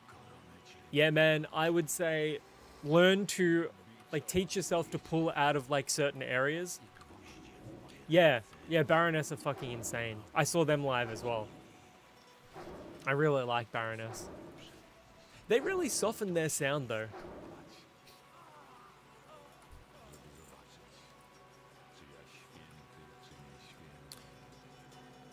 But yeah, Dan, I would get used to just pulling people out of like areas using your thrown weapons. So helpful. Very helpful. It's from that bus accident. Half the band left and their tone got really soft. Now they make metal for the honeys. Someone's got to, I guess, hey.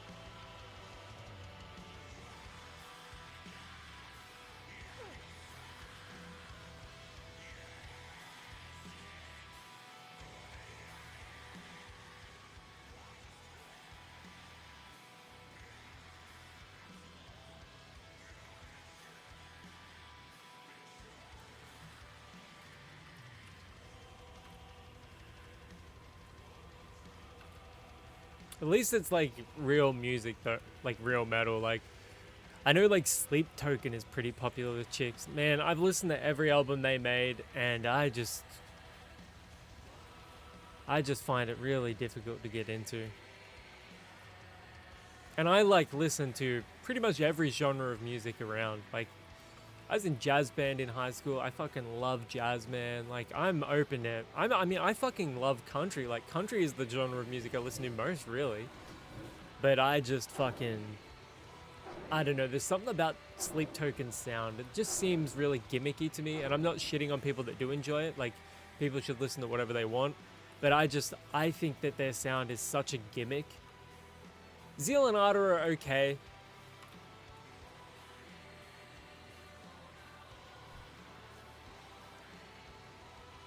I prefer them to Sleep Token any day of the week. They've got that song that has like the chain gang. What's that song that has the chain gang chanting at the start? I thought that was quite... That song is good. See, the thing with Zeal and Ardor is like, I like black metal that sounds like it's been created by people that just hate the world. And I don't get the sense in Zeal and Ardor that they hate shit. If that kind of makes sense to you.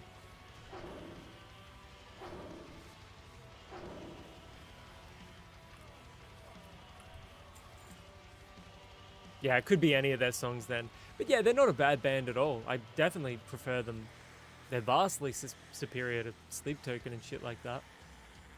Although I did see some fucking cringelord on Instagram Reels. He was like this like skinny guy who was like telling people how to like curl dumbbells, and he had a Zeal and Ardor tattoo, and I'm like, yeah, that makes sense. This guy looks like he listens to Zeal and Ardor. But aside from that, I think they're a solid band. They've got a good sound. They're doing something interesting with the genre. They're doing something unique with the genre. So full respect to them for that. got this little breakdown part with this out of tune keyboard sound. It just hits. See, when you do things like that, when you actually experiment with the music, that's what I value more than anything else.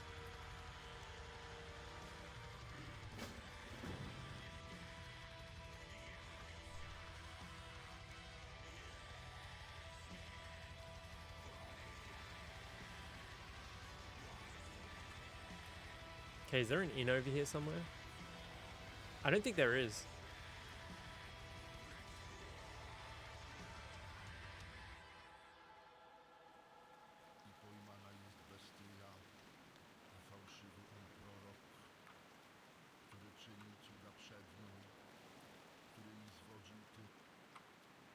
Yeah, I love that music, but it's just gonna get my shit copyright flagged.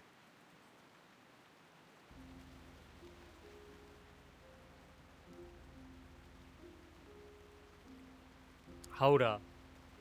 Didn't Holder... No. Was it Holder that kicked out... No, I'm thinking of... What band am I thinking of? They kicked out their vocalist for coming out as trans. No, it was... I don't think it was Holder. It was fucking...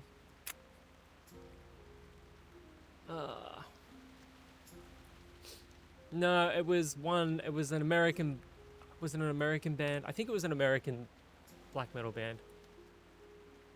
It was fucking... It's like a 4-letter word.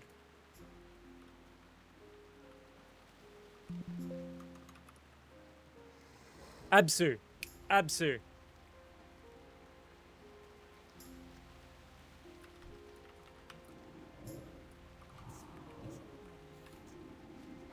Yeah. Yeah, they kicked the... They kicked her out because she was trans. And then that made them really popular in Europe. So they're really popular in Europe now. They're big in the German, the Polish, and the French scenes. You know what I'm saying? Their music is still good though.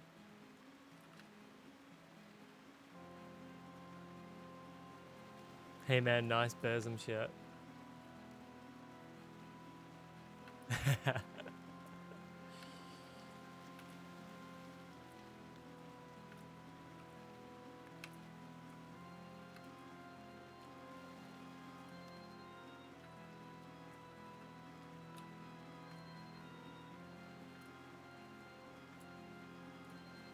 I'm wearing a Mayhem shirt under this.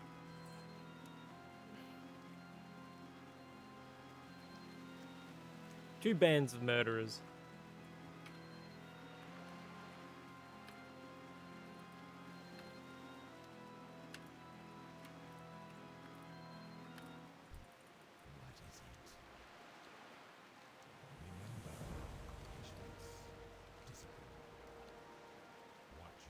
Okay. We are going to... Where's the inn? I think the inn's over here, yeah.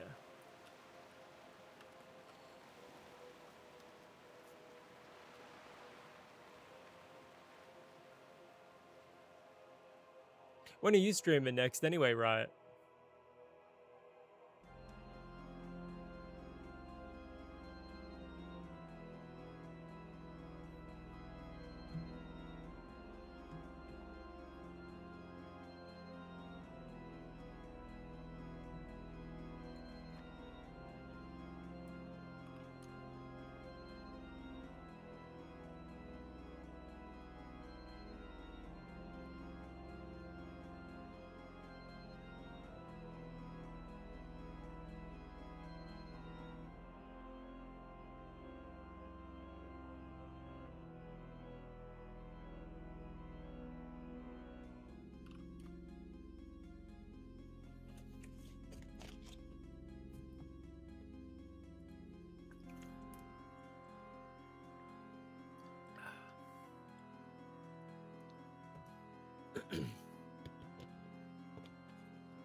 Can I actually cook anything in here? Is there a fucking... Okay, there's a fireplace. What do we got? Charred wolf meat, stringy wolf meat. Alright, let's just do this.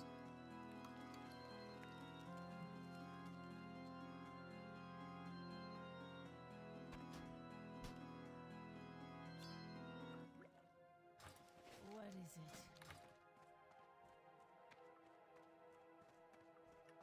What would you ask of death?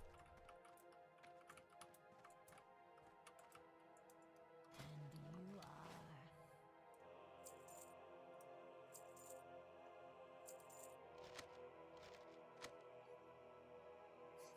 Do not seek death.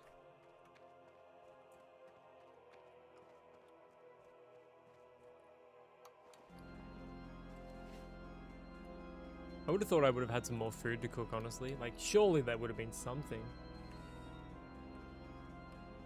Bear meat. May as well... Like, I can't... There's no auction house, so I may as well just sell all this stuff.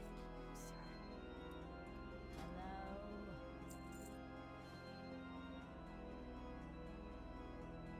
Sell that as well. Embrace the shadow. Embrace the shadow. Just gotta wait for that rested XP to kick up.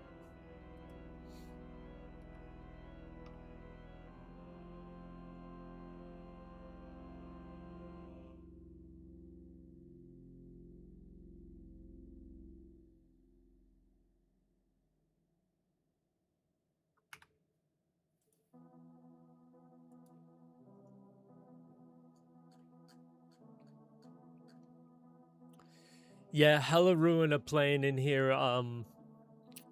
in Melbourne on September the 11th.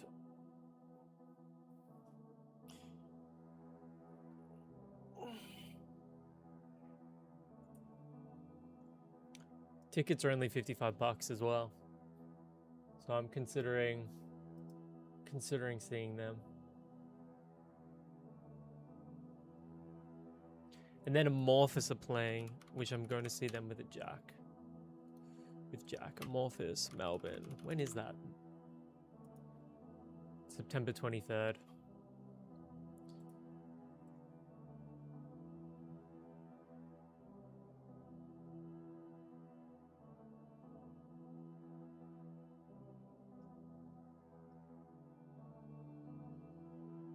Anyways, I will BRB. Just going to stand in here and get some rested XP for a bit.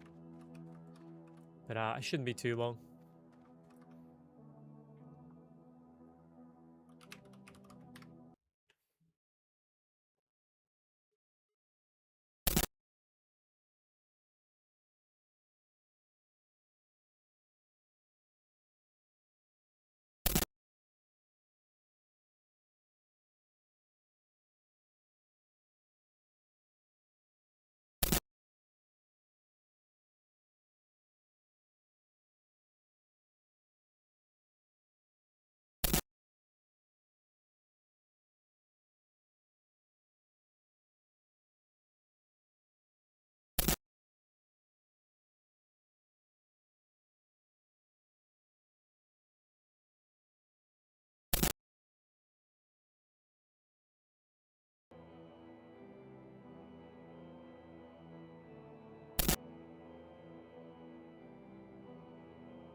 All right, I'm back.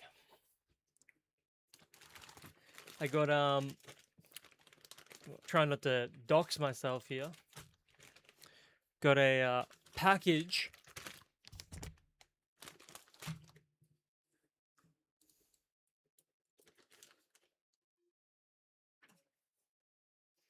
I believe this is from Glenn, who is the guitarist and vocalist from the band Destructor.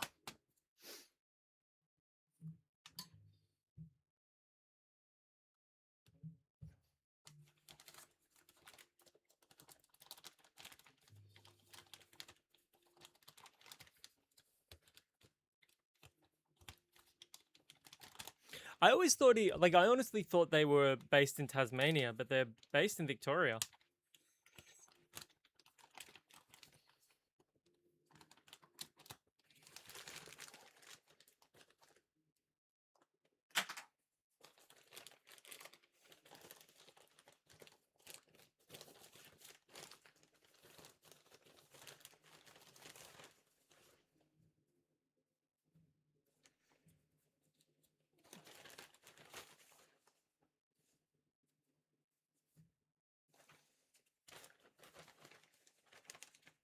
Oh yeah.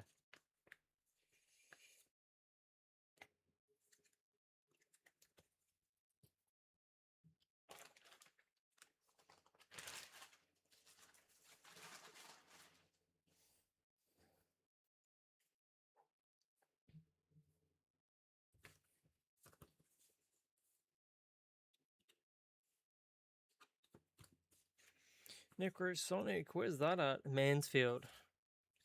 The Dead of Winter, where's that at? Queensland. I think that would be playing as well, honestly.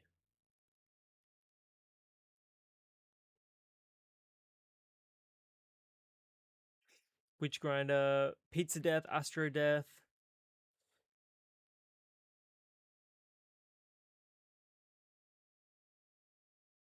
Bean Flipper, a sick Aussie grind band. Nicolas Cage Fighter. They're like, fucking.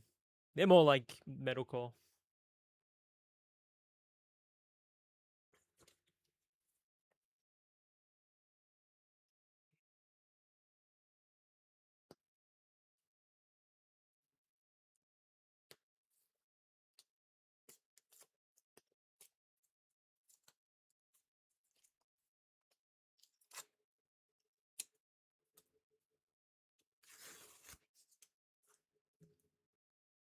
No worries, brother. I just got some merch for an Aussie. They're sort of like war metal. They're sort of war metal.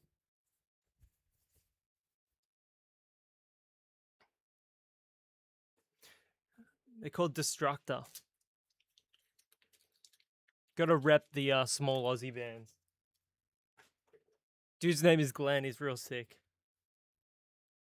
The new date night shirt. I know. you wear the war metal shirt out for dinner. Sage is gonna fucking love it.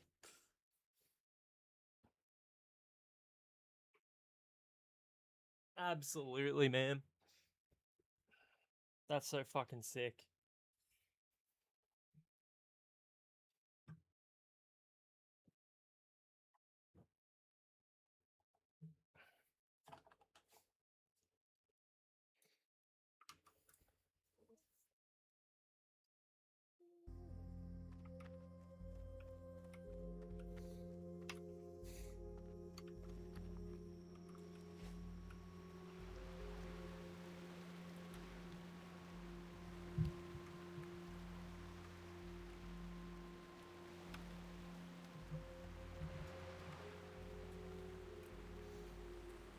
Should I try it on now?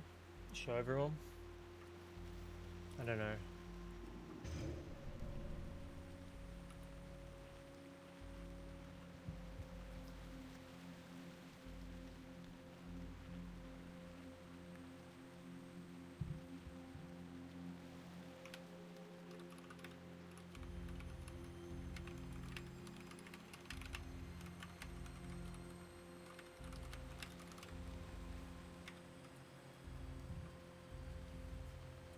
Oh, we were meant to fly to Undercity to get level 18 spells. That's what we were doing. I remember now.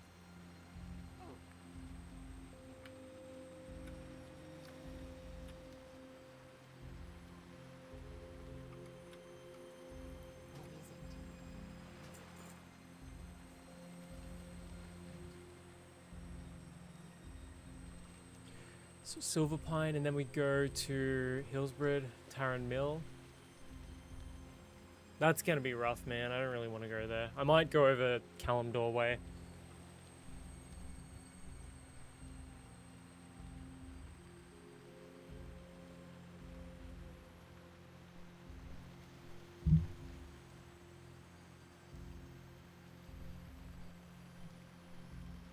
Yeah. Oh, definitely gonna get the flight path.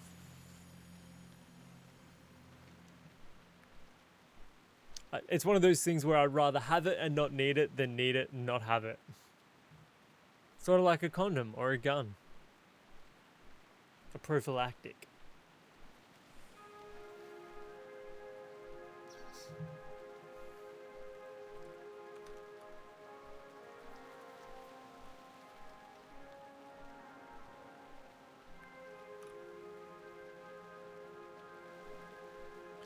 Yeah, I'm a little while off, but yeah, definitely gonna need them eventually. When are you streaming next, Riot?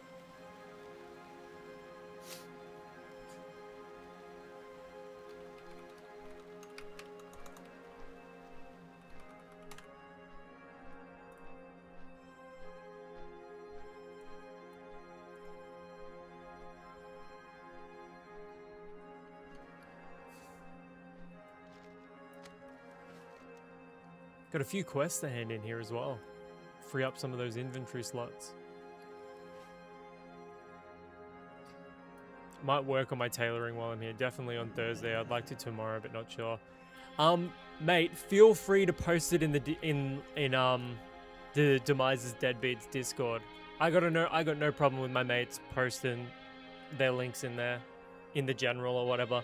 You have my express permission to do so.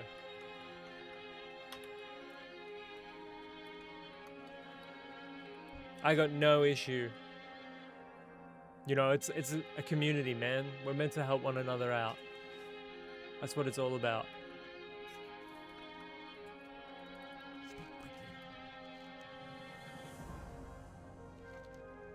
Yeah, no worries. Trust no one. No pressure, obviously. I'm listening. I just know some people get a little... Some people that run Discords get really protective about, like, it just being about them. I'm, like, not a narcissist in any way, shape, or form, so I would rather people just... I would rather have people there just, you know, advertising their stuff.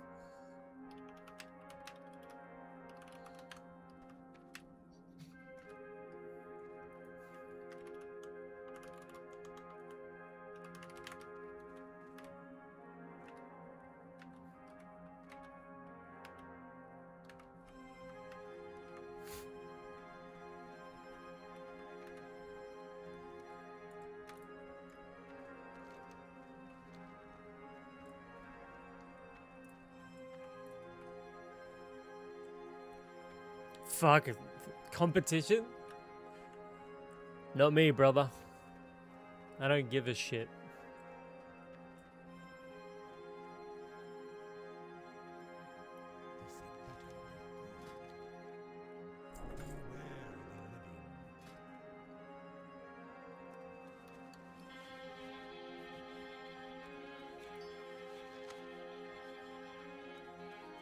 But I look, I do understand, like, looking at it from that perspective, but, like, we're all, like, none of us are fucking massive streamers, you know what I mean? Like, it's good that we're all helping one another out, you know? I don't forget my friends, I don't forget the people that have showed up at all, so...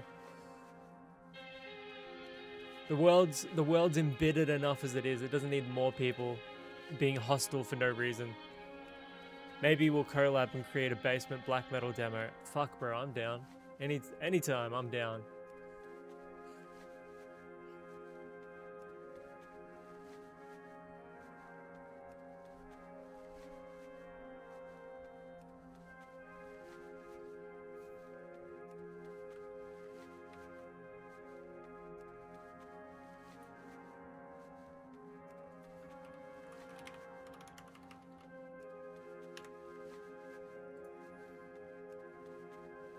This was a tall task.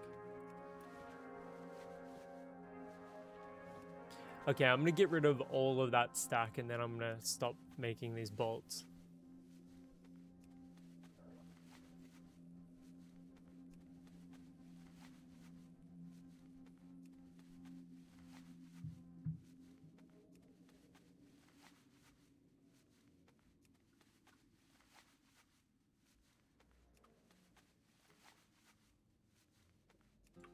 Okay, there we go.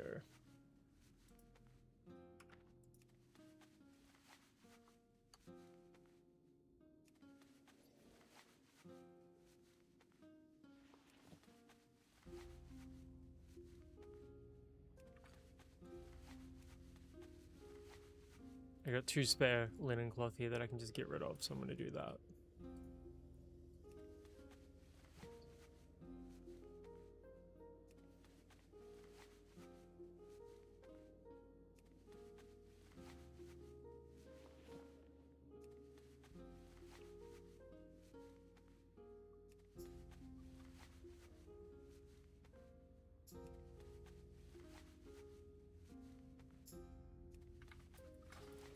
I haven't got all day.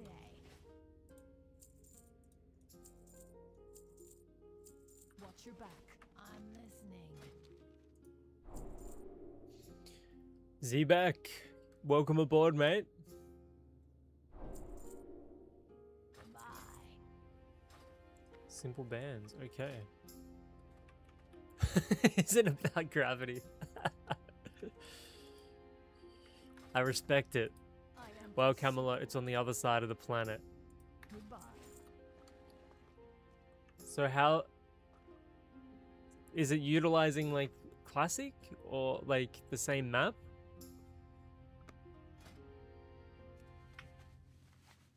Oh, you know, fuck it. May as well make him now. Already bought the green dye. Unless I can make something else green. Avalon, Arathi Empire. We get to see it 20 years in the past. This is like the WoW 2 rumor. We love WoW 2 rumors.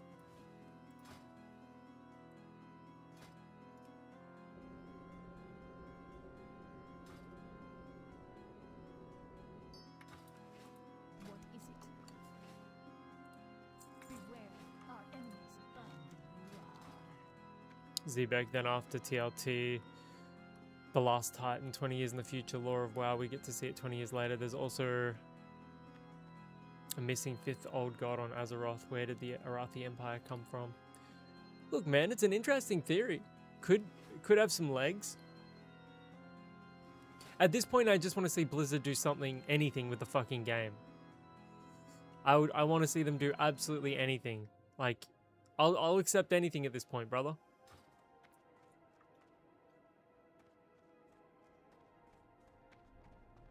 Like, I am not difficult to please when it comes to WoW Classic. In fact, I would say I'm the easiest person to please possible. Just have live support. Interesting that the times sort of line up. I do find that interesting.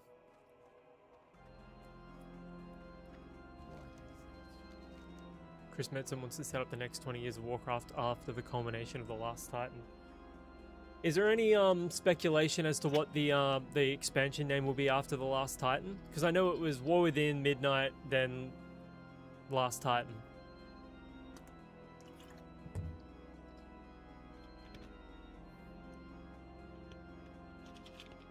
Okay. Hopefully it's a reset and they correct all of the dog shit decisions they've made with the lore.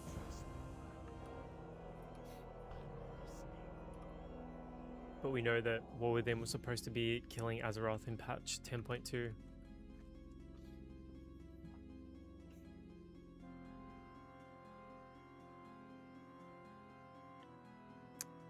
Right, there's another lore rumor that the world will end because Azeroth will wake up and they'll reset the game. I hope that fucking happens. Please, God, let that happen.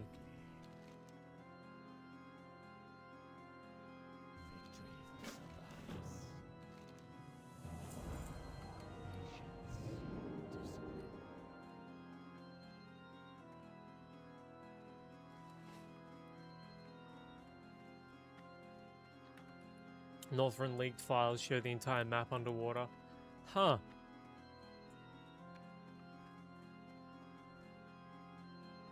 Interesting.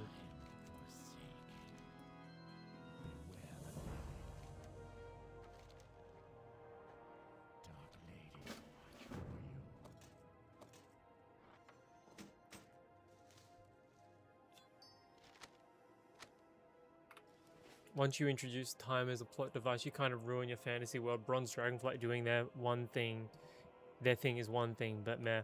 No, I agree. I think the best thing that they could do is get rid of the Bronze Dragonflight and like just having them be able to just change everything. Like they can just retcon whatever they want. It's like a silly out that they have. Curse of Agony, Unending Breath, Life Tab. No point getting Soulstone.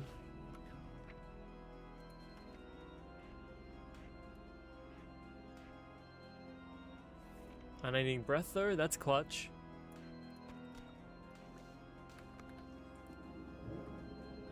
Pet Trainer. Let the Infinite Dragonflight win and reset the game back to classic. 100%. They could do classic, like full classic, but just with their new graphics, like the new updated textures and stuff like that.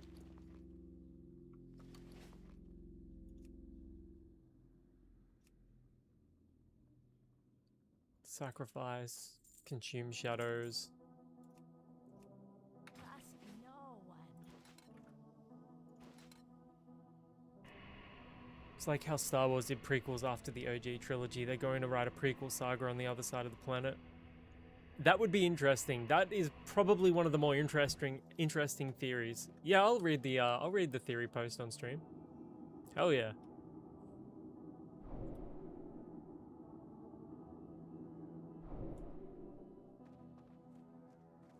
Okay, Torment. Be quick about Can I your learn business. Torment again?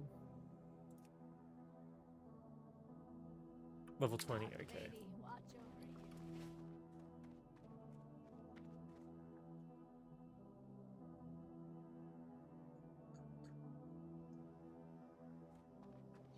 you. Yeah, let me just fly out of here and then I'll start reading it.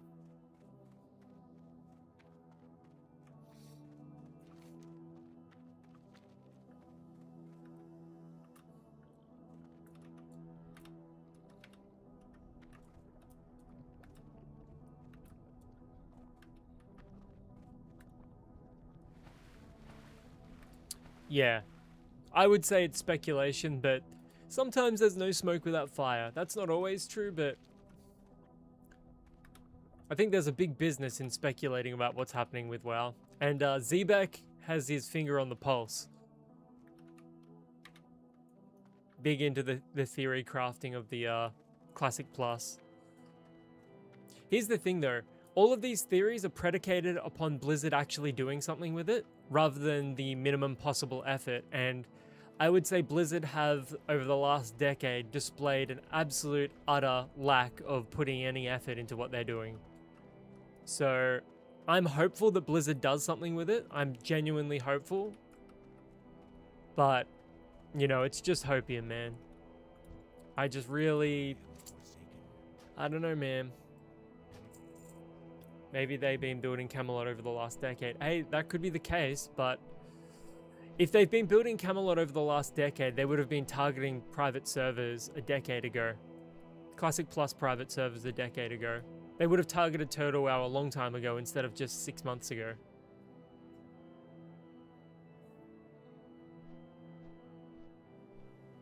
Don't have my hopes up. It's Blizzard, right? It's Blizzard. Don't worry, it's fucking Blizzard. Alright, let's read this shit.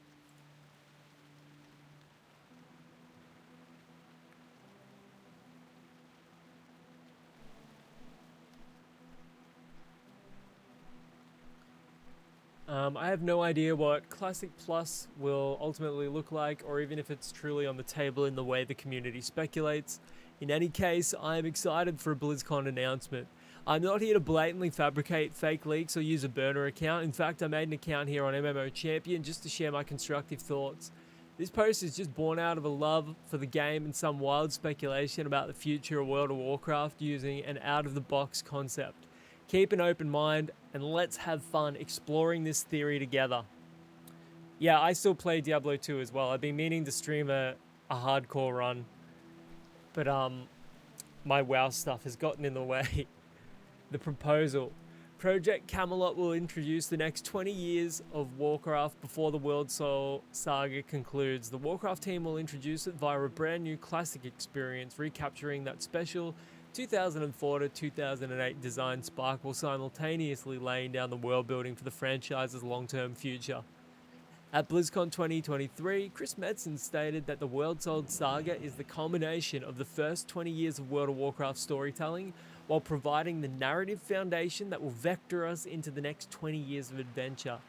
While using Camelot to set up the post-World Soul world early might seem to conflict with Metzen's statement, it actually complements it. The World Soul saga cleans out the bucket list of legacy plot points. In parallel, Camelot introduces the next setting, Avalorian, or a separate track, making the eventual narrative transition for the 13th expansion after the Last Titan smooth and well established rather than abruptly new. The setting, Avaloran. Avaloran? Avaloran. I'm assuming it's Avaloran.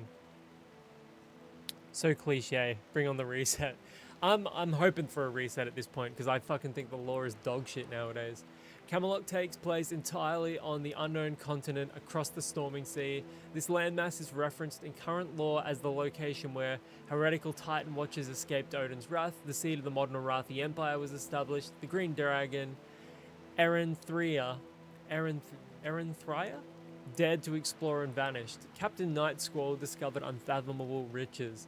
While it has no official name yet, law surrounding the heretical watches refer to the unknown landmark as Avaloran. For the purpose of this post, I am referring to the landmass as such. Timeline and structure. Silver Knight, welcome in. Yeah, I agree. I would say that the Lord died when they fucking killed Grom. That's what I would say. Release duration. If Camelot launches in fall of 2026, a 2 to 3 year life cycle aligns with the end of the World Soul Saga. Bridge to expansion 13. By the time Camelot finishes, the World Soul Saga is complete. WoW's 13th expansion will then bring players to Avaloran in the present day, building directly on the world, characters and conflicts established during Camelot. Short content cycles. The 3-year lifespan could be paced using short, focused expansions or phases built on modified version engines. Yeah, completely reset the fucking meta and bring back the old talent trees. What does Camelot achieve? A fresh world and factions, introduces a brand new continent complete with alliance equivalent and horde equivalent factions and restricted race class combinations.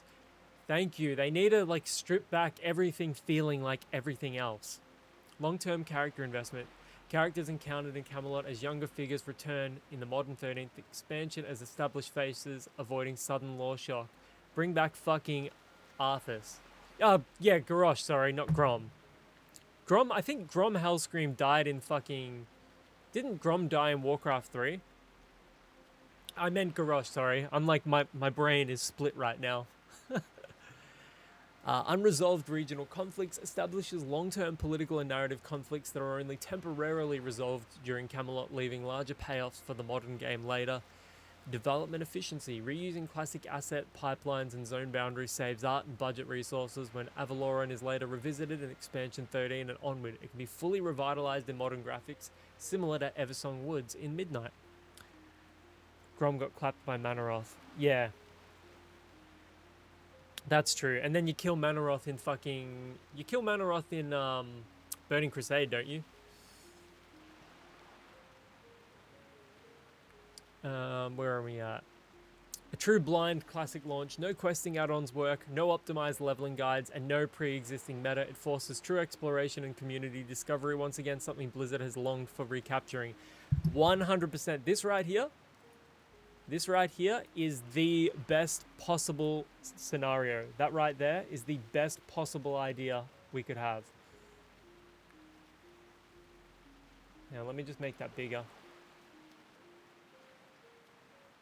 I could not conceive of a better idea than that.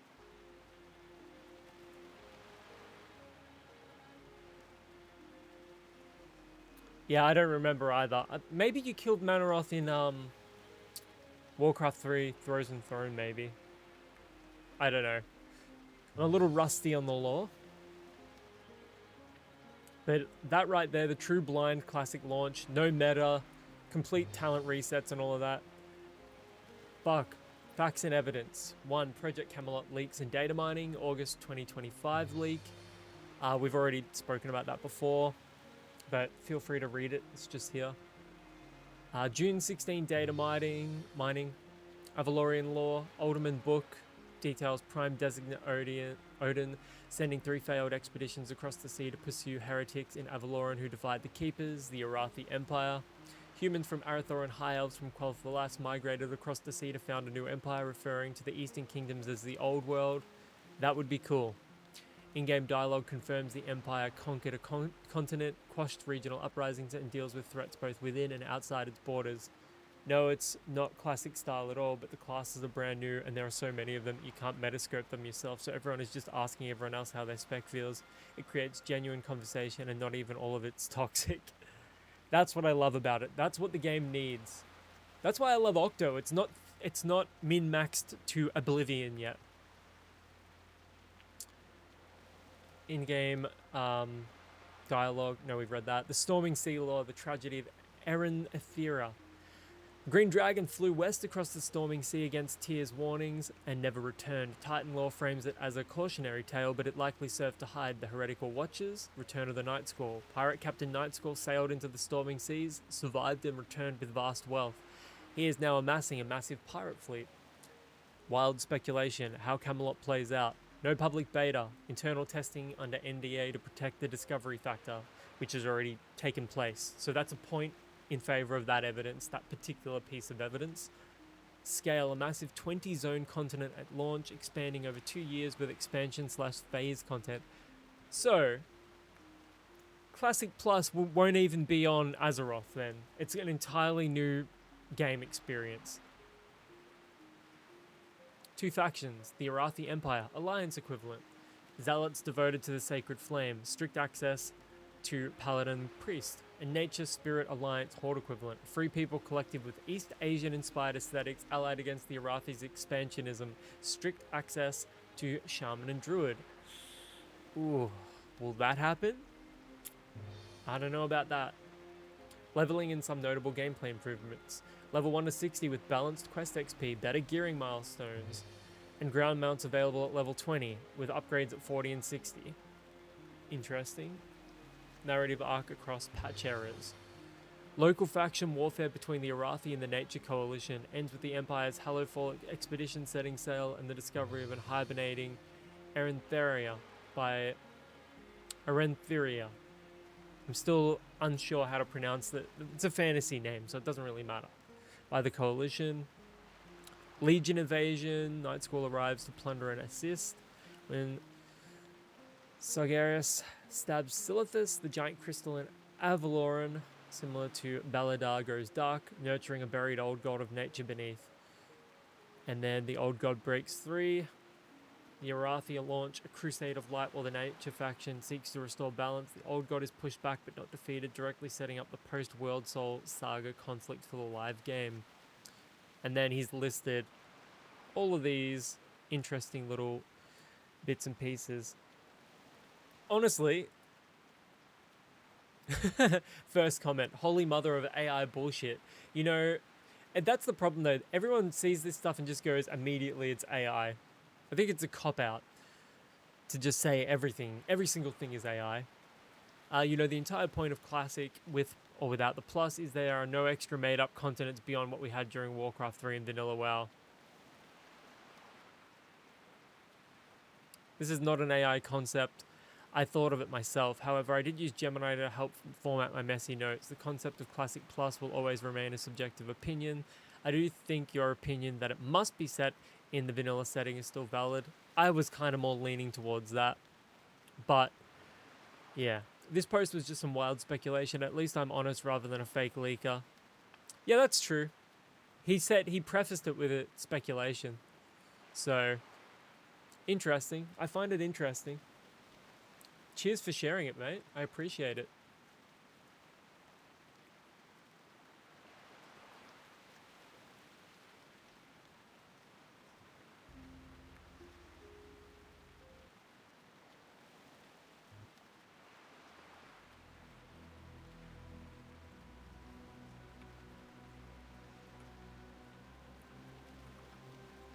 Okay, where are we traveling to now?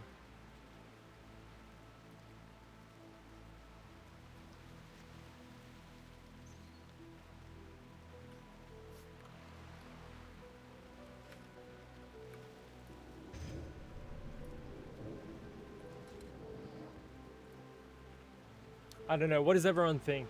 Does everyone see that playing out that way, or whoops? That was an accident.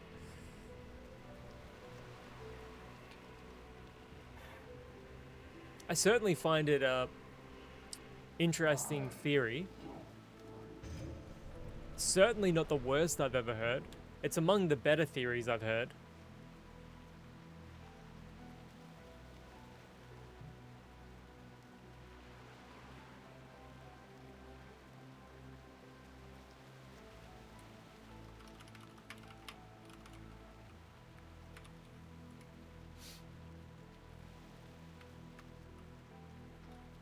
Not even remotely. If nothing else, that would require too much work from a classic team. They can't make a continent with more than like 4 zones in 2 years. True. Although Zebek did say something about it, them been working on it for 10 years. But I don't think... See, Blizzard, I think they're more reactive rather than proactive in their development and all of that. So they would never have even bothered working on a Classic Plus unless it was popular on the private server scene.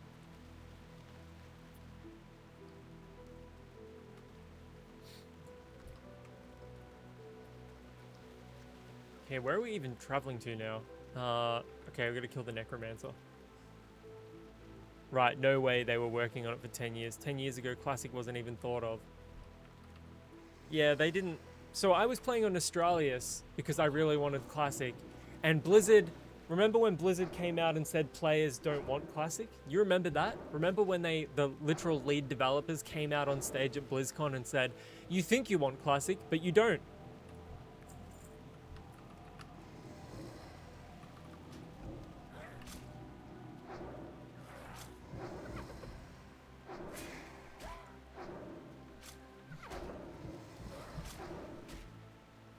There's no way they were working on Classic Plus for 10 years ago. They didn't even bother with regular Classic until Australia's blew up and showed them what for.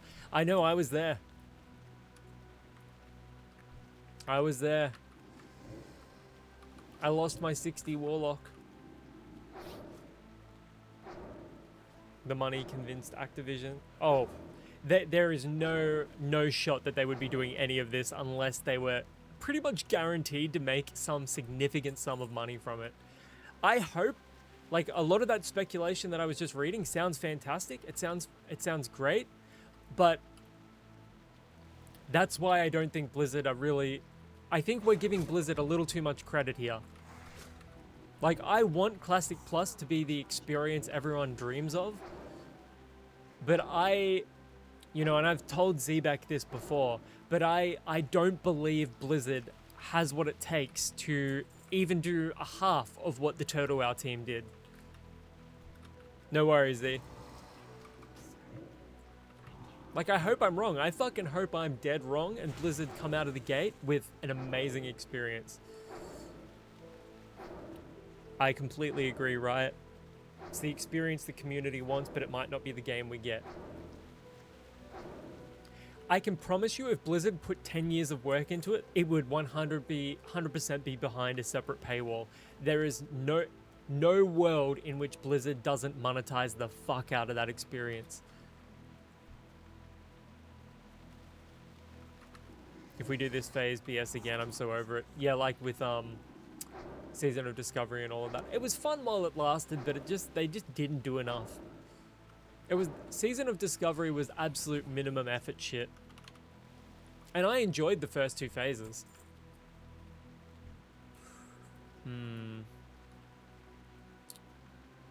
I don't know if I can kill this guy.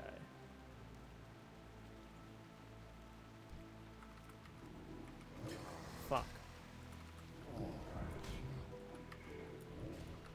Bro, why am I getting hammered? Pro. Attack him. Can you pull him off me, please?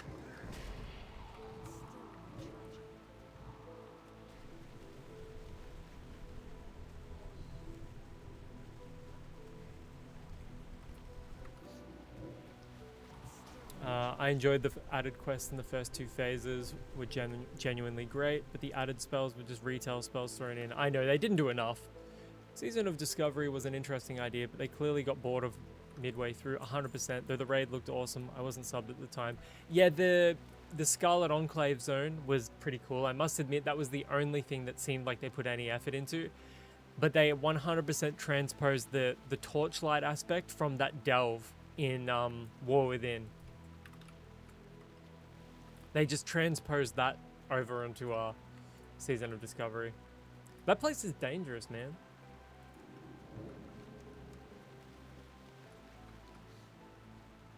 The sleeping bag item was literally the campsites in OctoWoW though. It was, and you had to do a quest to get it, and it was annoying as fuck.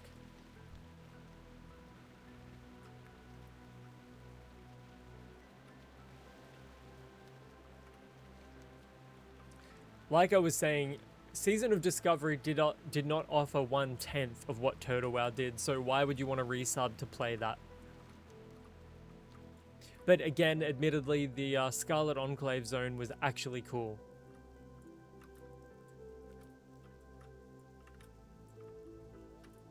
Yeah, they should have made the sleeping bag more accessible, in my opinion. Because that is a legitimate draw.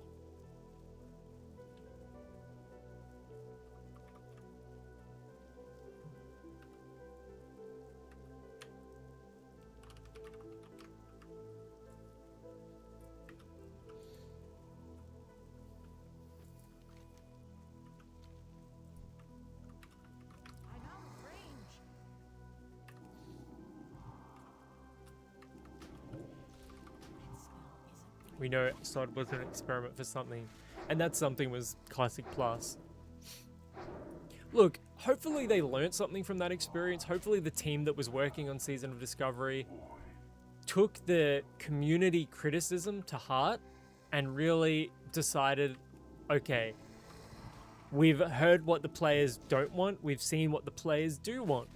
We can provide something based on our experiences with Season of Discovery.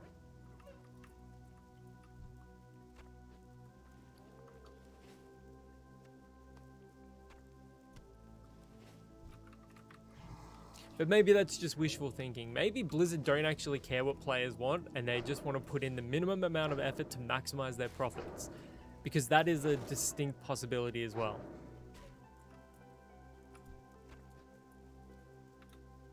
Silent. Sod was an experiment. They didn't get bored. They didn't get bored with it. Right. It is Activision. Yeah.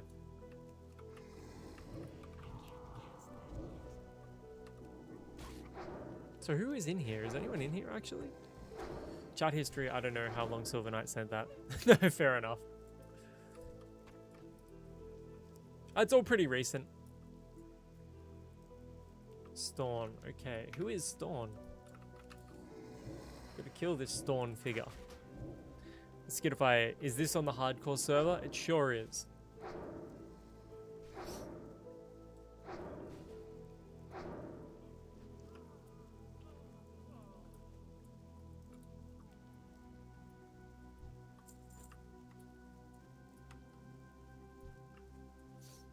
Unless this Storm figure is in a cave?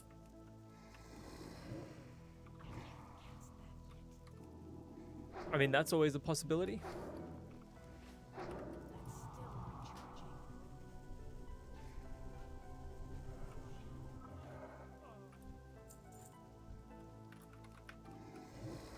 That's still recharging.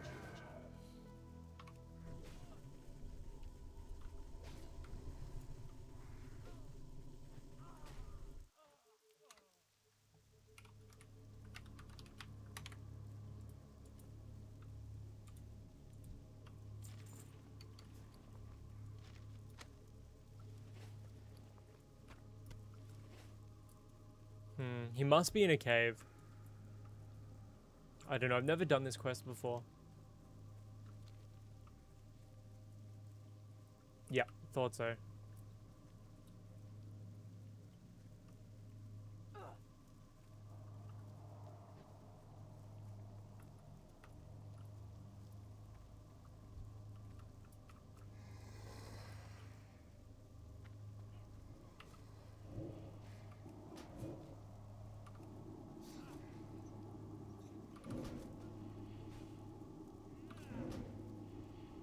Silent. I don't doubt that the devs at Blizzard can't make a good Classic Plus, but they just don't have the funding to moderate Bobby Kotick and Jeffrey Epstein's business model.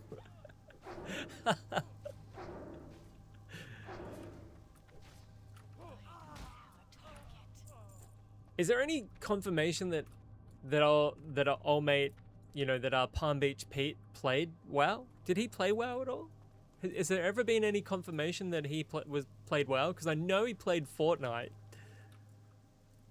Genuinely curious about this.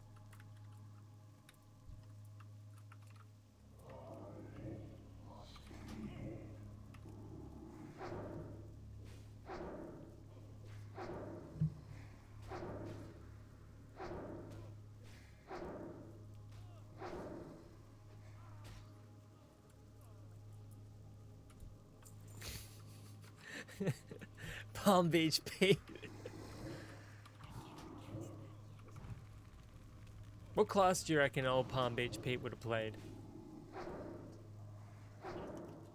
Well, the funny thing is, somebody pulled up alongside him like yesterday and said, "Yo, Jeffrey," and he turned his head and smiled, and then he mouths, fuck, or something like that, and speeds off.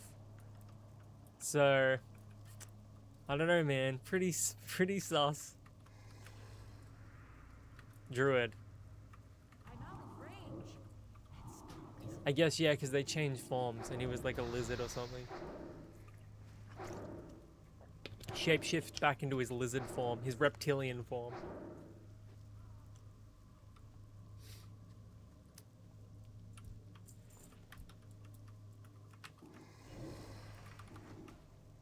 Nah, he's in Florida right now, driving a Ferrari.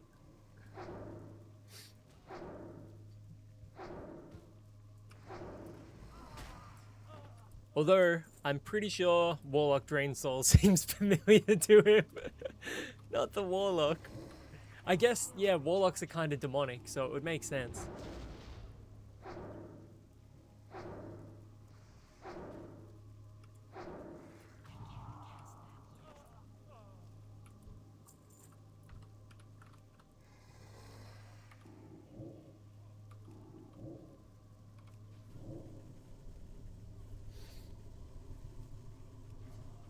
I'm sure they give him pretty easy access to and fro.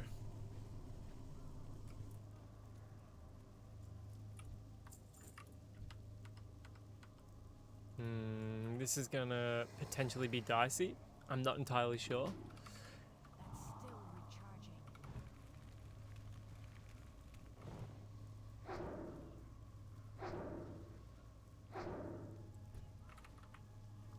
Okay.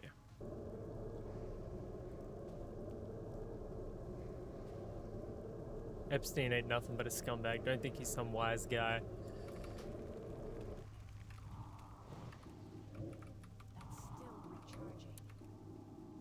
Yeah, man, I don't have any positive opinion on any of those people whatsoever, so...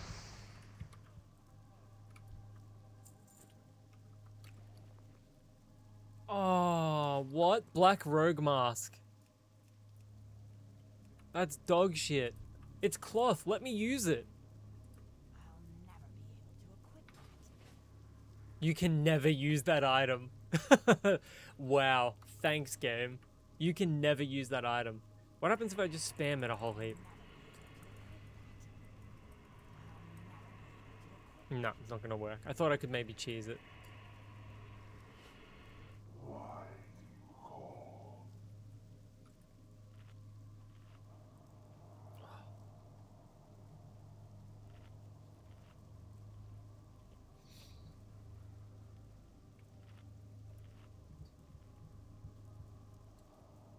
Come on, come on. Alright, there we go. So we need one more Conjurer. And then we're good. So I'm constantly thinking of how conspiracy theories become true, but the shock value is gone by the time it is revealed that the general public doesn't even care. That is a problem. Silver Knight, Blizzard of Old would have put a little secret FFS stop trying to put it on error in there after a while. Yeah, I know, right? Sort of like how in like Warcraft 3 you could like click the sheep enough and they would explode. You guys remember that?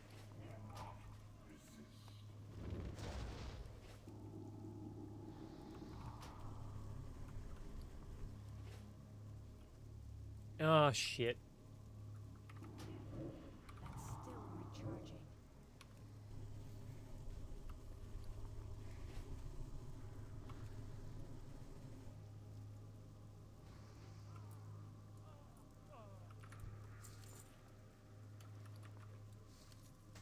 Or even the angry voice lines. Do they not have them in retail anymore? If you like click a retail character, it doesn't say anything. Surely it would. Very poor alpha.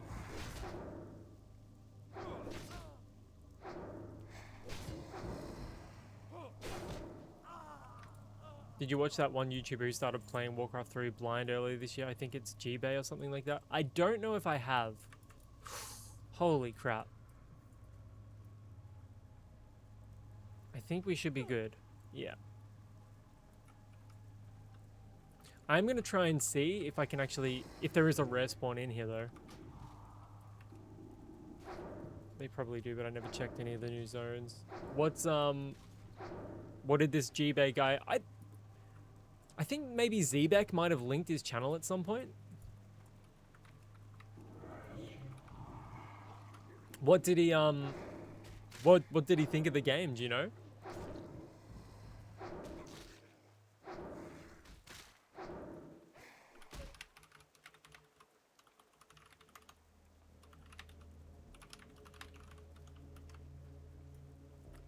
It's adorable how he went from not knowing anything about the game / franchise to becoming a super fan in the span of like 3 videos. He's a classic and he has played a fuck ton of WoW. Is he like a new content creator or something? Yeah, pull him off me, pull him off me, pull him off me.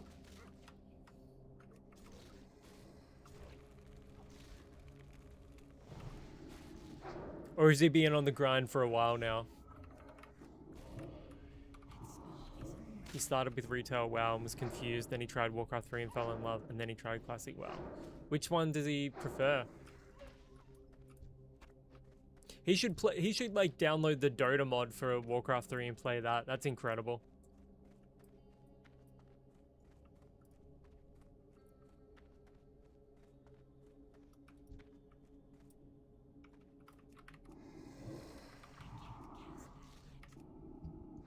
I respect anyone that goes in there and tries something new though. Like I really appreciate that.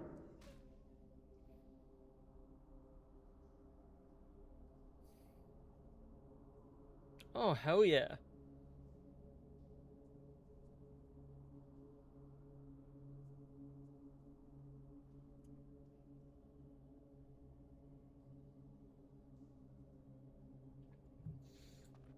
He's been a League of Legends YouTuber for years. Has he played League of Legends Classic yet?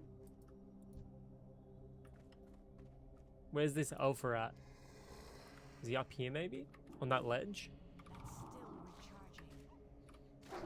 It was also hilarious to see him slowly start to realize that League is based off Dota, which came from Warcraft 3. OGs no. OGs no.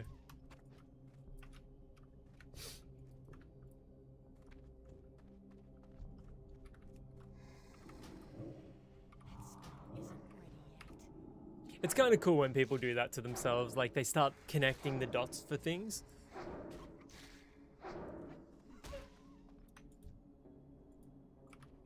Okay, I need to get up here somehow. And I don't know how. I think maybe by going this way.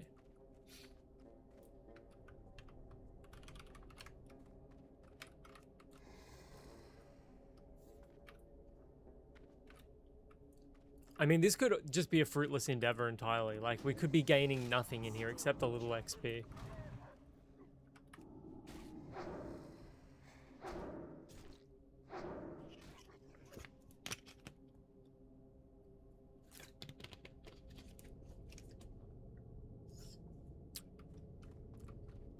He's a monthly / 2 weeks uploader and the WoW stuff blew up for him, so I'd assume he probably has, but is wondering what to make a video about. Get him on OctoWoW.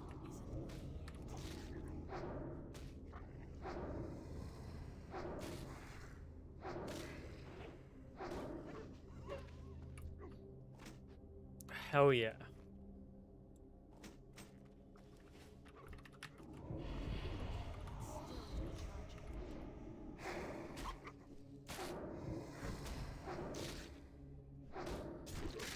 I mean, a lot of WoW content creators also wonder what to make content about. I just clip stream stuff. I'm trying to get the Red Empire guys to get in touch with me so I can listen to them and hear both sides of the story. Because Nightman got in touch with me, like I commented on his shit.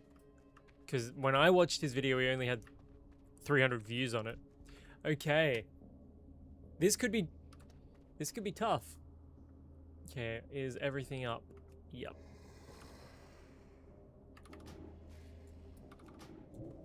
That spell isn't ready yet. Okay, this is not going to be tough. Unless he spawns ads or something, which is a possibility.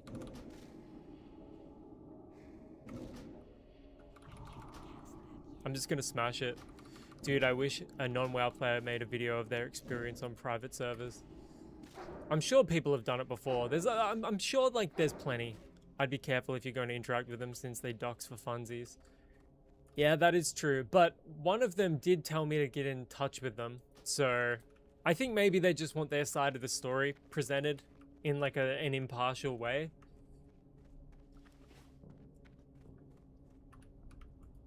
And if they're going to be respectful about it, I know that Voidwalker is strong. If they're going to be respectful about... Look, my dad always taught me to treat others as you want to be treated. So if they approach me, if they like message me on Discord or something like that and say, hey, we saw your video, we've got a side of the story to tell here. Do you want to listen to the story? I'd be like, hell yeah, I want to listen to the story, because people deserve to have their story told.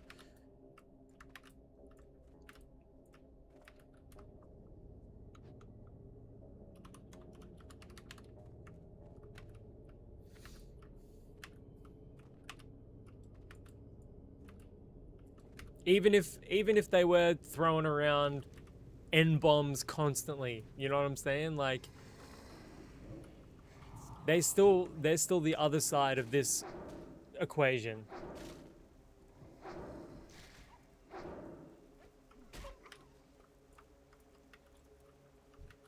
I think it's like a dangerous path to walk where you're instantly invalidating someone and their opinion simply because of them being idiots on the internet, you know what I'm saying? Like, if they were like murderers or rapists or something like that, absolutely, like, fuck them off. But it's just WoW drama, you know what I'm saying? Like, I'm not saying I condone the behavior,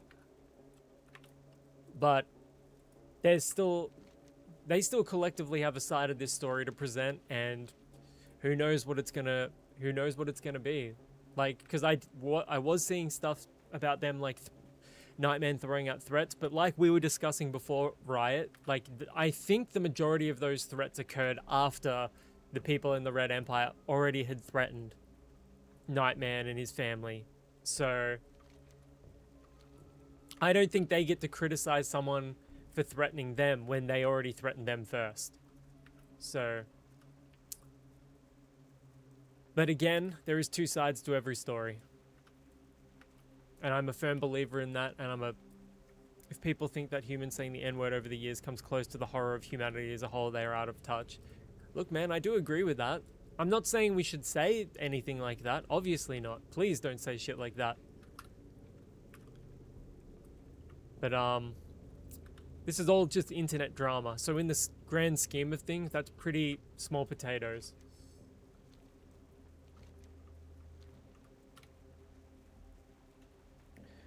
You know, we live in a culture of outrage and offense right now where everyone is outraged over everything, and it's almost invalidated and minimized the very real harms that exist in the world. You know, the slave trade over in, you know, the slave trade still exists in a lot of Arab countries. You know, women aren't able to vote over there. You know, there is a litany of genuinely terrible things. So, internet drama has gotten people killed before. Just be careful is all I'd say. Cheers, Silver. Look, I'm not going to engage with them if they're just going to be dickheads, you know what I'm saying? Like, but if they come to me in earnest and say like, look, this has been blown out of proportion. There's been a bunch of lies that have been said. We would like to present our case. I got no issue presenting a case in that respect. But if they approach me like, hey, fuckwit, like, you've said X, Y, and Z, fuck you, fuck your family, die, you fucking, I don't know, whatever. I'm just gonna be like, whatever, bro. But like, if they, like I said, if they approach me in earnest,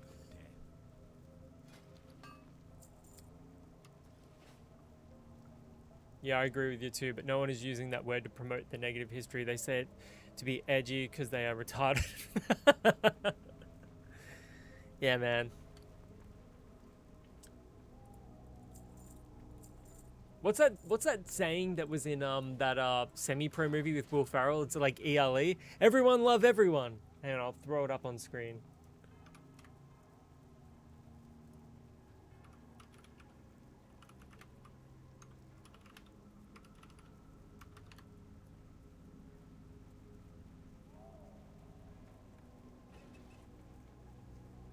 Here we go. I'm popping it up.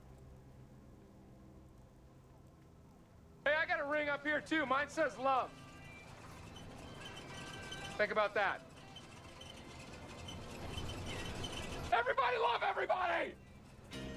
Come on! I think about that. I'm all for that. Alright. Let's put on some music.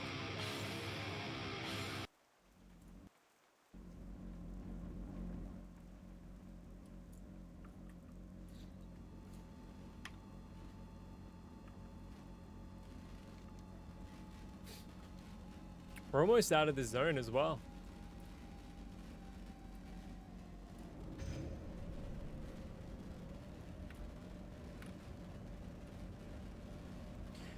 But yeah, it's like I was saying on stream the other day. I would prefer that the classic, somebody criticized the community over here because somebody in the chat said fat naturals, and I'm like, who gives a shit? Like, that's not indicative of like a toxic community. Someone's talking about fat natties. You know what I mean? Like, I think there are much bigger problems.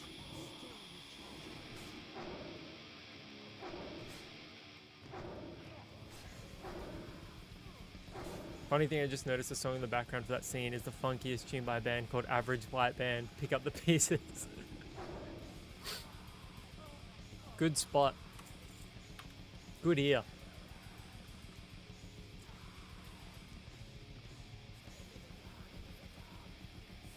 So I know my Voidwalker is pretty tanky, but I don't think I can take on the Necro and his 3 guards. I'd have to run away and then sacrifice at the very end to try and save myself.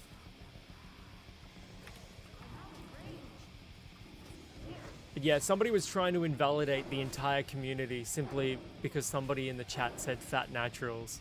And I don't know like what the context of that was.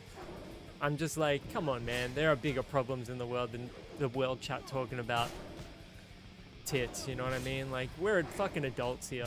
Grow the fuck up.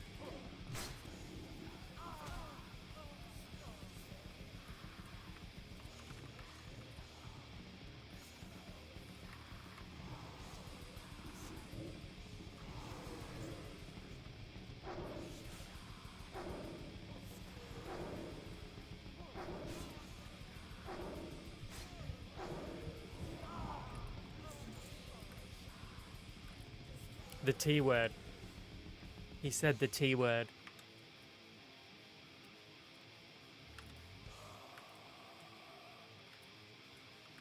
We're meant to call it a chest.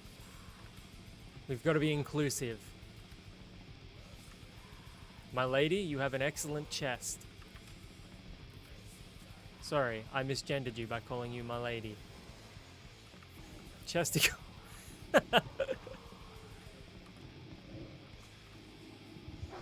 I think people are very lonely, mean to themselves, and very unself-aware, and it projects itself into the game, and unfortunately real life too. 100%.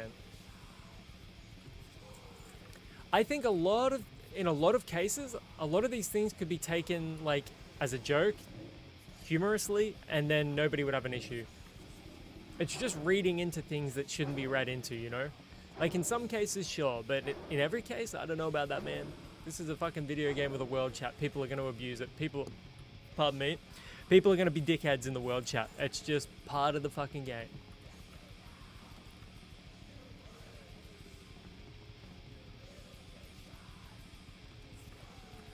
You know what?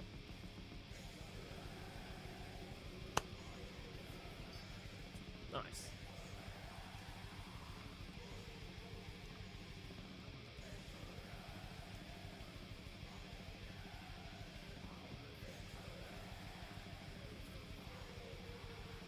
I'm glad I'm coming down here as well because I'm gonna go over to Silver. I'm gonna go back to Silver Pine after this, after I hand this quest in.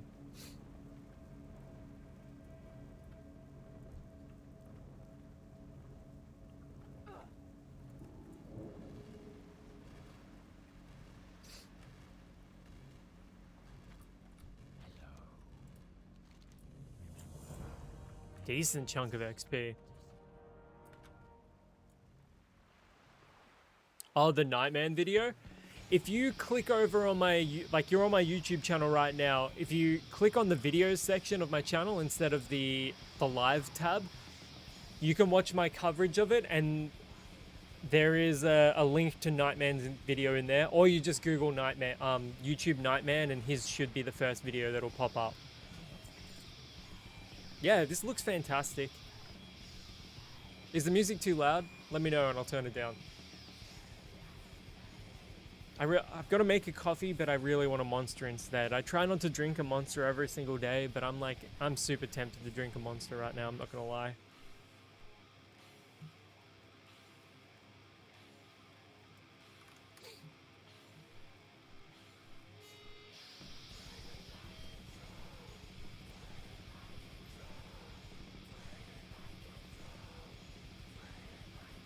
No worries, mate. It's a 55-minute long video, though. So just warning you. Ah, fuck it. I'll link it in the chat.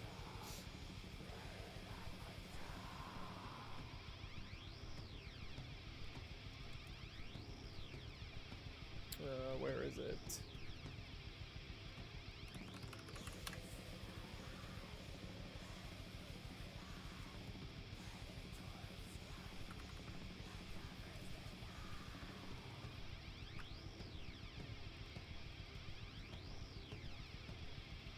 Here we go. Here's the original. And then my video about it is right here.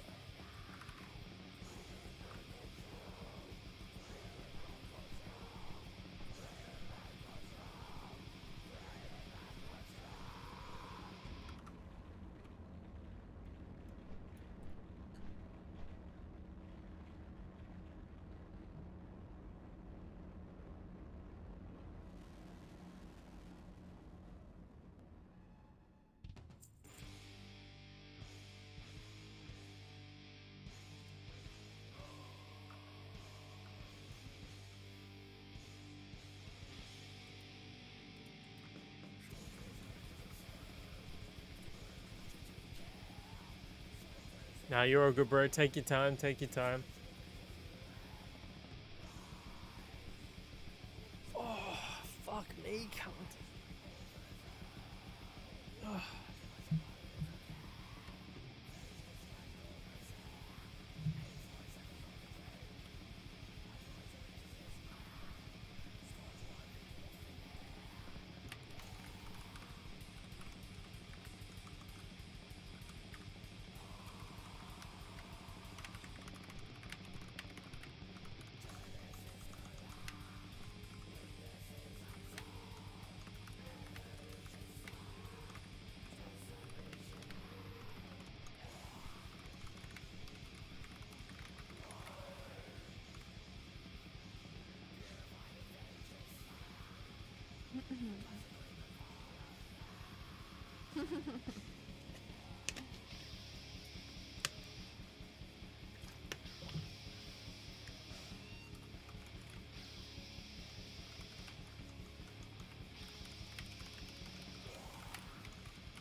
You know, I probably should have bought my imp spells as well.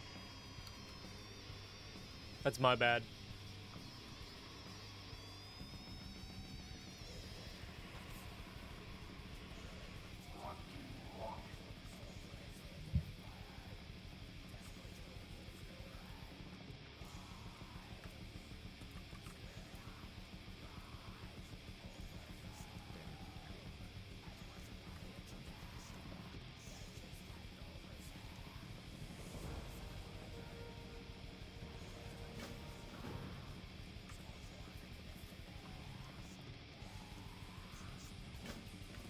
Damn, we're making a... What's the next spoopy game you're playing? Okay, fuck. There was I've just added a game to my cart on Steam. I really want to get back into streaming horror games, but I think like I've really built this thing around WoW now, and I just don't think they would... It's my stream at the end of the day. I would really like to go back to streaming horror games, but there's a game called Mold Rise, and it's heavily influenced by... what's it? It's heavily influenced by No, I'm Not a Human and Look Outside. And I fucking adore both of those games, and I've streamed both of those games. It's like $14 Australian right now on Steam. I'm gonna sell either of them, so it doesn't really matter. Bring Thul's head.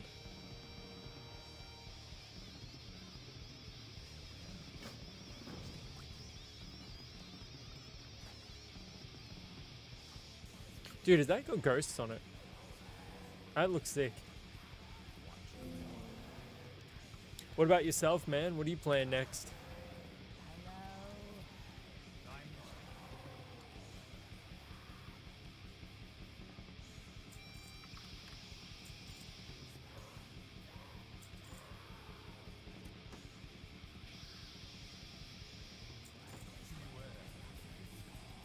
I was gonna say you should eventually check out Call of Cthulhu video game. Simple, but the story is fun to dive into. Which one? Like the more recent one?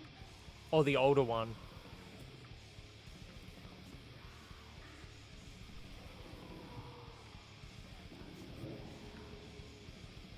Did you just assume, have we spoken about horror before? Or did you just assume I liked horror based on the way I looked? Did I just get profiled? Actually, I think you commented on my Frankenstein's monster tattoo. That's what it is, I think. A lot of decision making and whatnot. It's a PC game on Steam just called Call of Cthulhu. I may actually own that.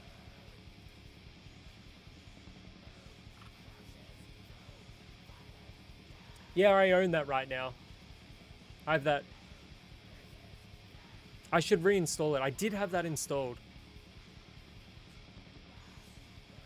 Yeah. Still, I got profiled. Yeah, we did. No, I remember that.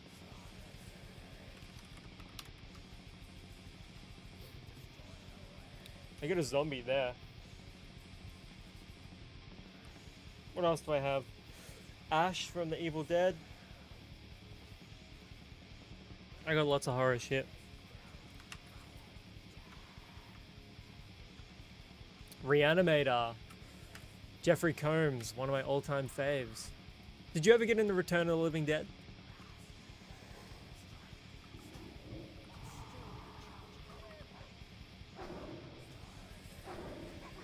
I've been meaning to get that punk from the front cover of Return of the Living Dead tattooed on me somewhere, or like a traditional like styled portrait of Tarman.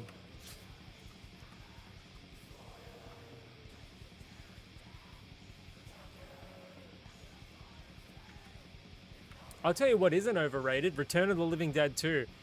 I posted about that on some VHS group that I'm in a couple of years ago, and I got pissed on. But there were a few people in there that appreciated Return of the Living Dead 2. I think that's the most underrated of the Return of the Living Dead movies, because like at this point everybody knows Return of the Living Dead 3 is awesome. And then what's the next one? Return of the Living Dead 4, Rave to the Grave, and then there's Necropolis, or it could be in another order. But we don't count those. Hey, that's actually sick. Please keep me updated on that. I haven't watched the Bone Temple yet. I haven't watched the Bone Temple yet, but I am watching a Steelbook Blu-ray of it on eBay right now. It's at $50 right now. I'm waiting for it to drop down to like 35 before I pick it up. I just walked past the rare spawn. I'm sorry, but this is all bait. Dude got called a racist in a racist Discord and starts confronting racists and thought they wouldn't spurg out. I haven't seen Bone Temple as well, but I enjoy the whole idea of having a bad zone where things are still uncontrolled.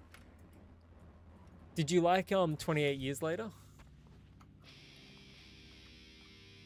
Oh, look at that for an upgrade. Huge upgrade.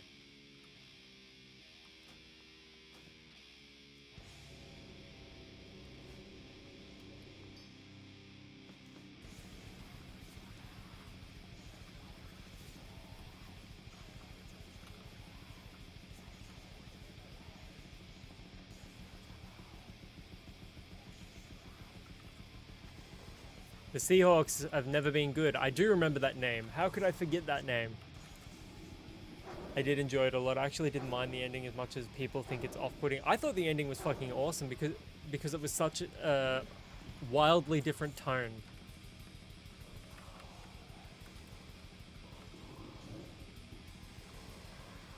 That's ultimately how I would live my life. No power, no electricity.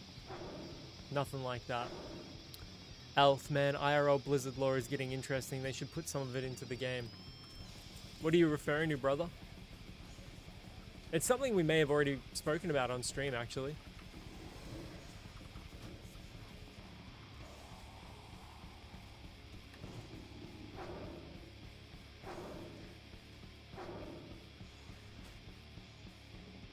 You know what? Fuck it. I'm gonna grab an energy drink.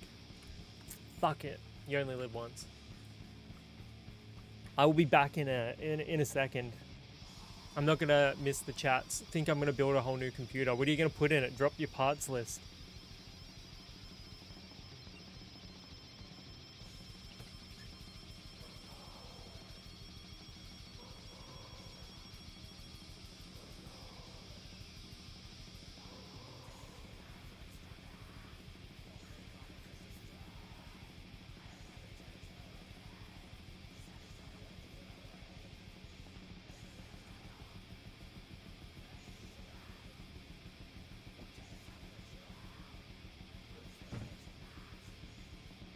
Alright, I'm back.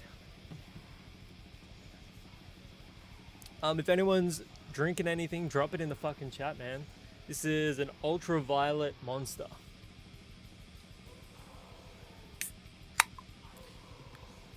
Cheers, all.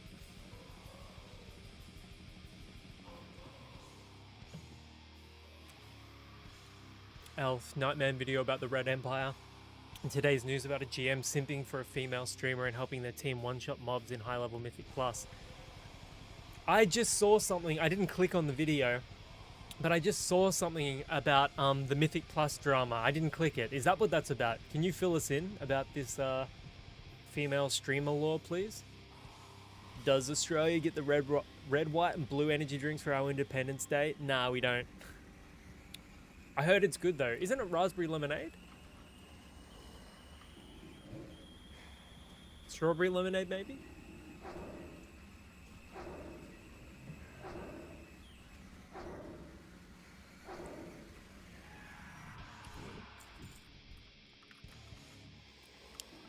I joke around with Sage about that all the time. I'm like, God bless the troops.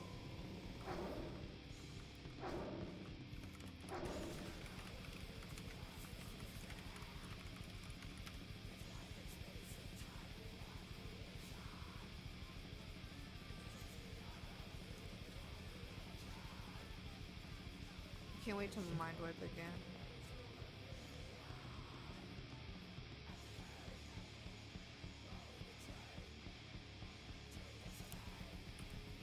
Honestly, man, I would save your money. I would say, Seahawks, I would save your money, buy used, vet the quality of the parts that you're going to pick up, because you'll save a shitload of money, and you can put that towards like food, groceries, other shit, I can promise you that's better off doing it that way than just buying all new parts outright. How often do people actually need to use their warranties? Elf, someone from Reddit was checking high-level Mythic Plus logs and found some interesting stuff with the 6th member showing in a run. I'll have to do some investigating.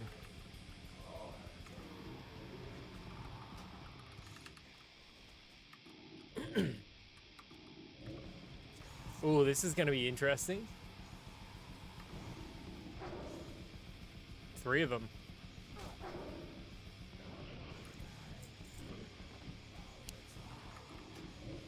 I'm considering getting my girl a gaming PC pre-built for the sake of a good warranty. It's a lot less work that way, it's just going to cost you more money. If you lived in Australia, I would just literally, I've got a whole shelf entirely full of computer parts. If you lived here, I would just fucking build you a computer and give it to you, mate, for free.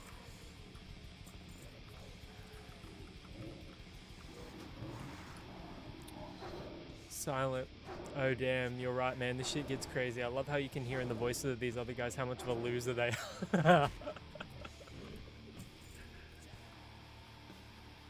are.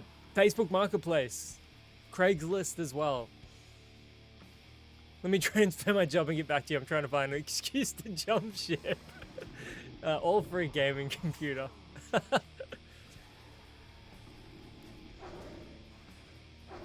mean, valid though.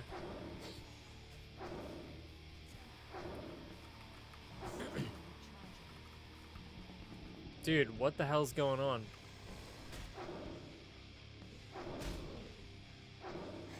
I don't like this at all.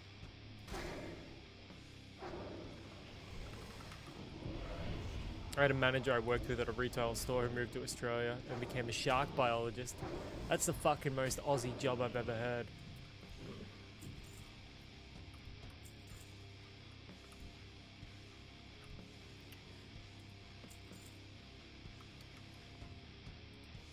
Seems like those guys were selling rating, but there's too many opinions and probably very little facts. I think the GM probably just wants to fuck the chick, the streamer, and is just doing it for that reason.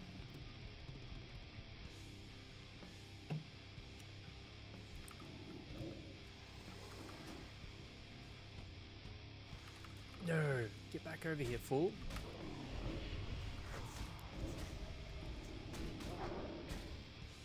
I would say surely that's part of it. What part of Australia are you at? Victoria.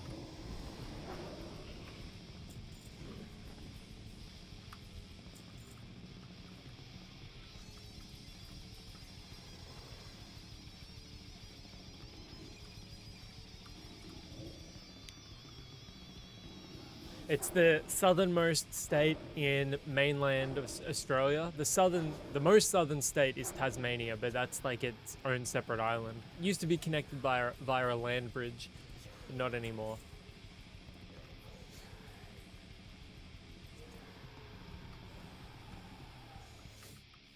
I mean, it's a well-established fact that dudes be simping for chicks on the internet.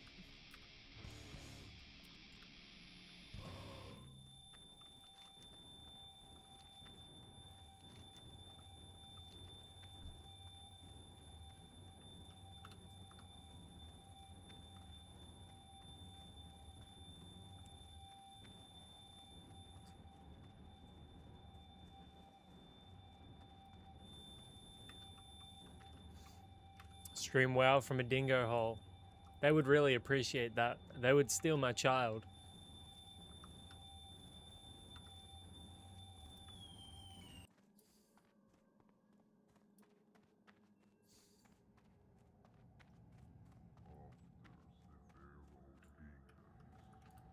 Elth, I hope Blizzard will implement forced logging of higher level gameplay so everyone can check if that was just a single time thing or if it's going on for a long time.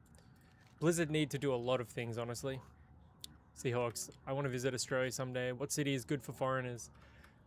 Well, Melbourne and Sydney are nothing but foreigners, so you'll fit in well there. Perth is quieter. Perth is a lot quieter, but it still has a city feel. Still has all the amenities of a city. Darwin, if you want to go somewhere stinking hot with 100% humidity year round. It's got a massive nightlife scene there.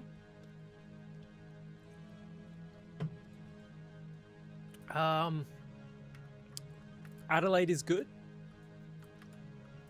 Adelaide's beautiful. It's a bit more condensed. Hobart over in Tassie.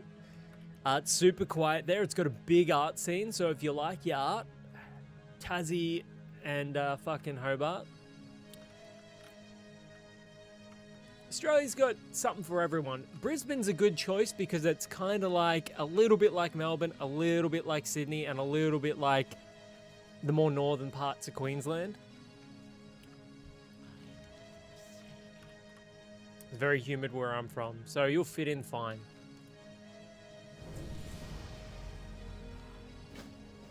Level 20. Isn't Darwin exposed to flooding?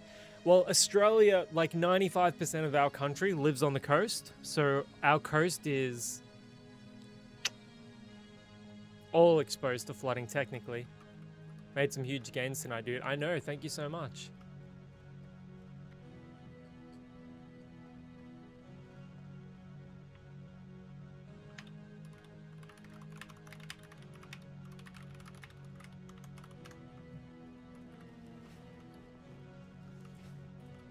Yeah, Australia. Australia is known for the surfing.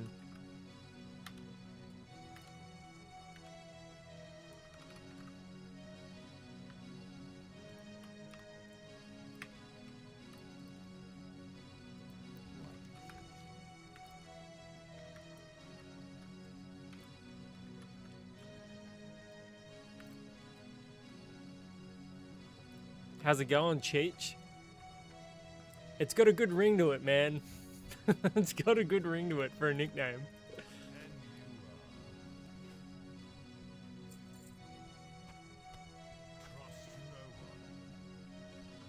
Do Australians like Americans or nah?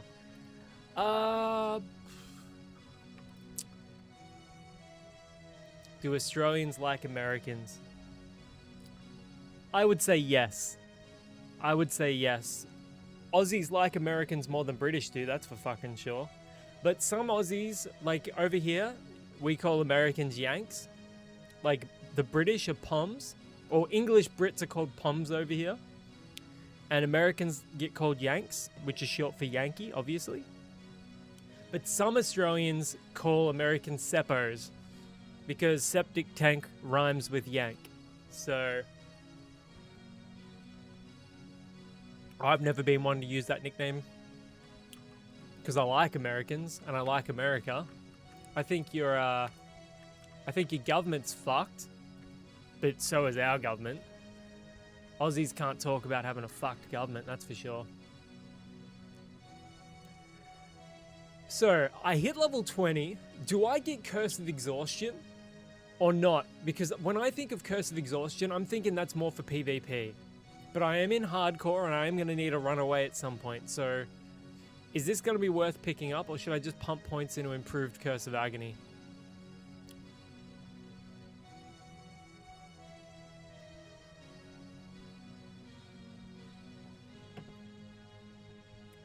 What do you guys reckon?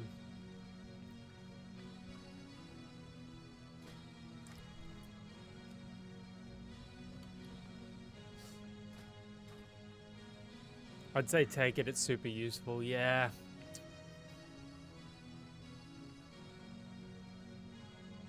It will 100% save your life at some point when you need to bail. Yeah, fucking... That's a solid point.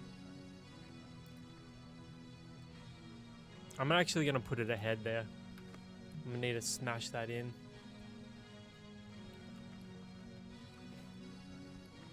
Now I get to go and waste the rest of my gold. British seems full of themselves, but could be a stereotype. Aussies are the least serious people you'll ever fucking meet.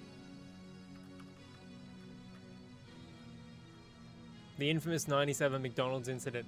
Are you referring to Port Arthur massacre? I thought that was 96. But yeah. Aussies are very very unserious. We're basically a nation of clowns. We have some of the best philosophers and scientists in the world, you know, in terms of our achievement. But I think for the most part we get labeled as the dumb people just because of how unserious we take ourselves.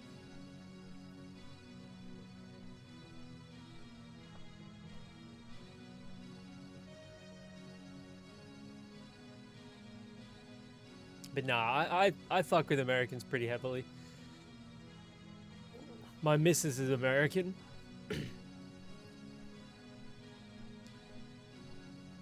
What the hell is going on over there? Undead Slayer. Never seen that before in my fucking life.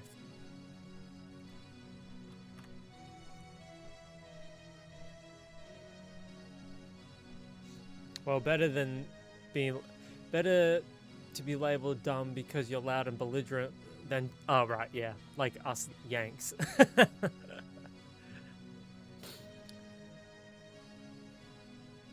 I think when an American is around, you know an American is around, you know what I'm saying? But Aussies are no better overseas. Like, we have a terrible reputation for our drinking in like places like Bali. We treat the people there like fucking dog shit. I honestly believe that they should make it so if you're an Aussie and you want to travel to Bali, you've got to pass an IQ test and you've got to also commit to like not drinking over there. Some good actresses from Australia and Flea from the Red Hot Chili Peppers. Don't forget Hugh Jackman. Hugh Jackman's an Aussie. Chris Hemsworth, he's an Aussie. Liam Hemsworth. Chris Hemsworth's brother, obviously. I'm an Aussie.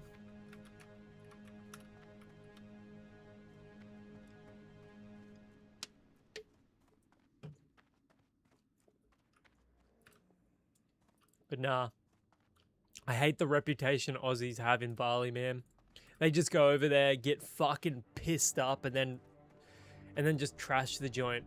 And like, to the point of like, I would rather them fucking just ban us from going there outright. We don't deserve it. If you're gonna go to another country, you are a representative for your own country. So, how you behave overseas is a reflection of your entire fucking nation. So if you're an Aussie and you're in Bali, behave like you've fucking left the house before.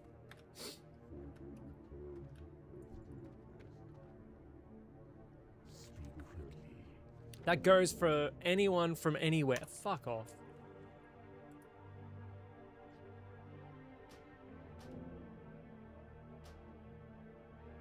Heath Ledger, obviously, Aussie as well.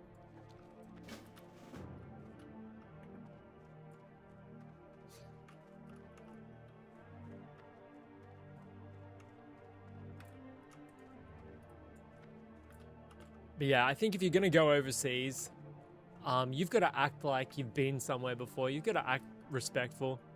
I know a guy who moved to the UK 16 years ago and he never learned English. Yeah, I don't love that.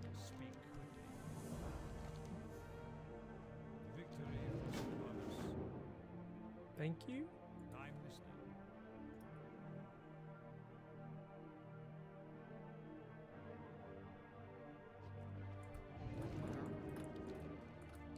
Well met, Warlock. My advice to you is this: as you travel the world, be wary of magic, for it will burn the untrained.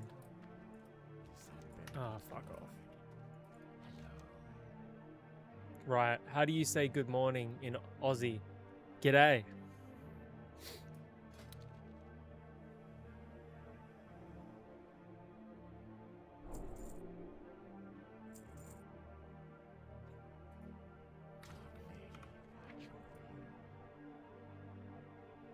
What did I learn? Demon armor and ritual of summoning.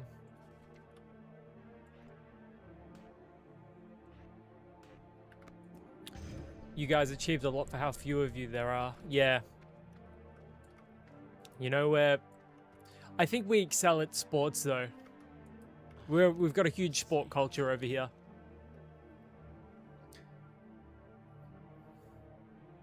Generally, we mostly hear about the bad actors when it comes to our own countrymen migrating.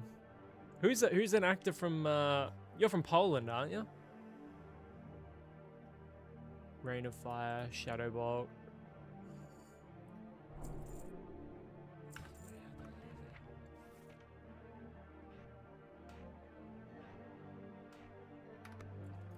But so have a lot of European countries.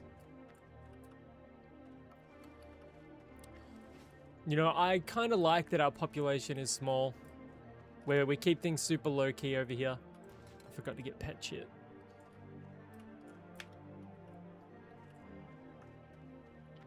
What do you require? Okay.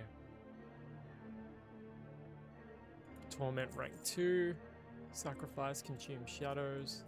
Ask no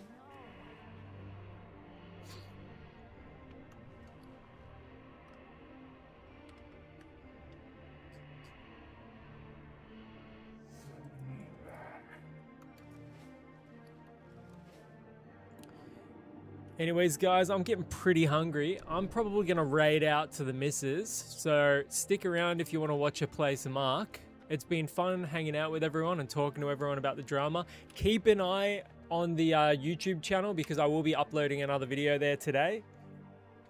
So yeah, thank you for hanging out, everyone. It's been an absolute pleasure. I hope everyone has a beautiful day, has a beautiful week, and I'll see you again tomorrow. I'm probably going to aim for like a 4-hour plus stream tomorrow. Do something a little lengthier. But yeah, love yous all. Hope you all have a beautiful day. Take care. Stick around because we're raiding out to Sage.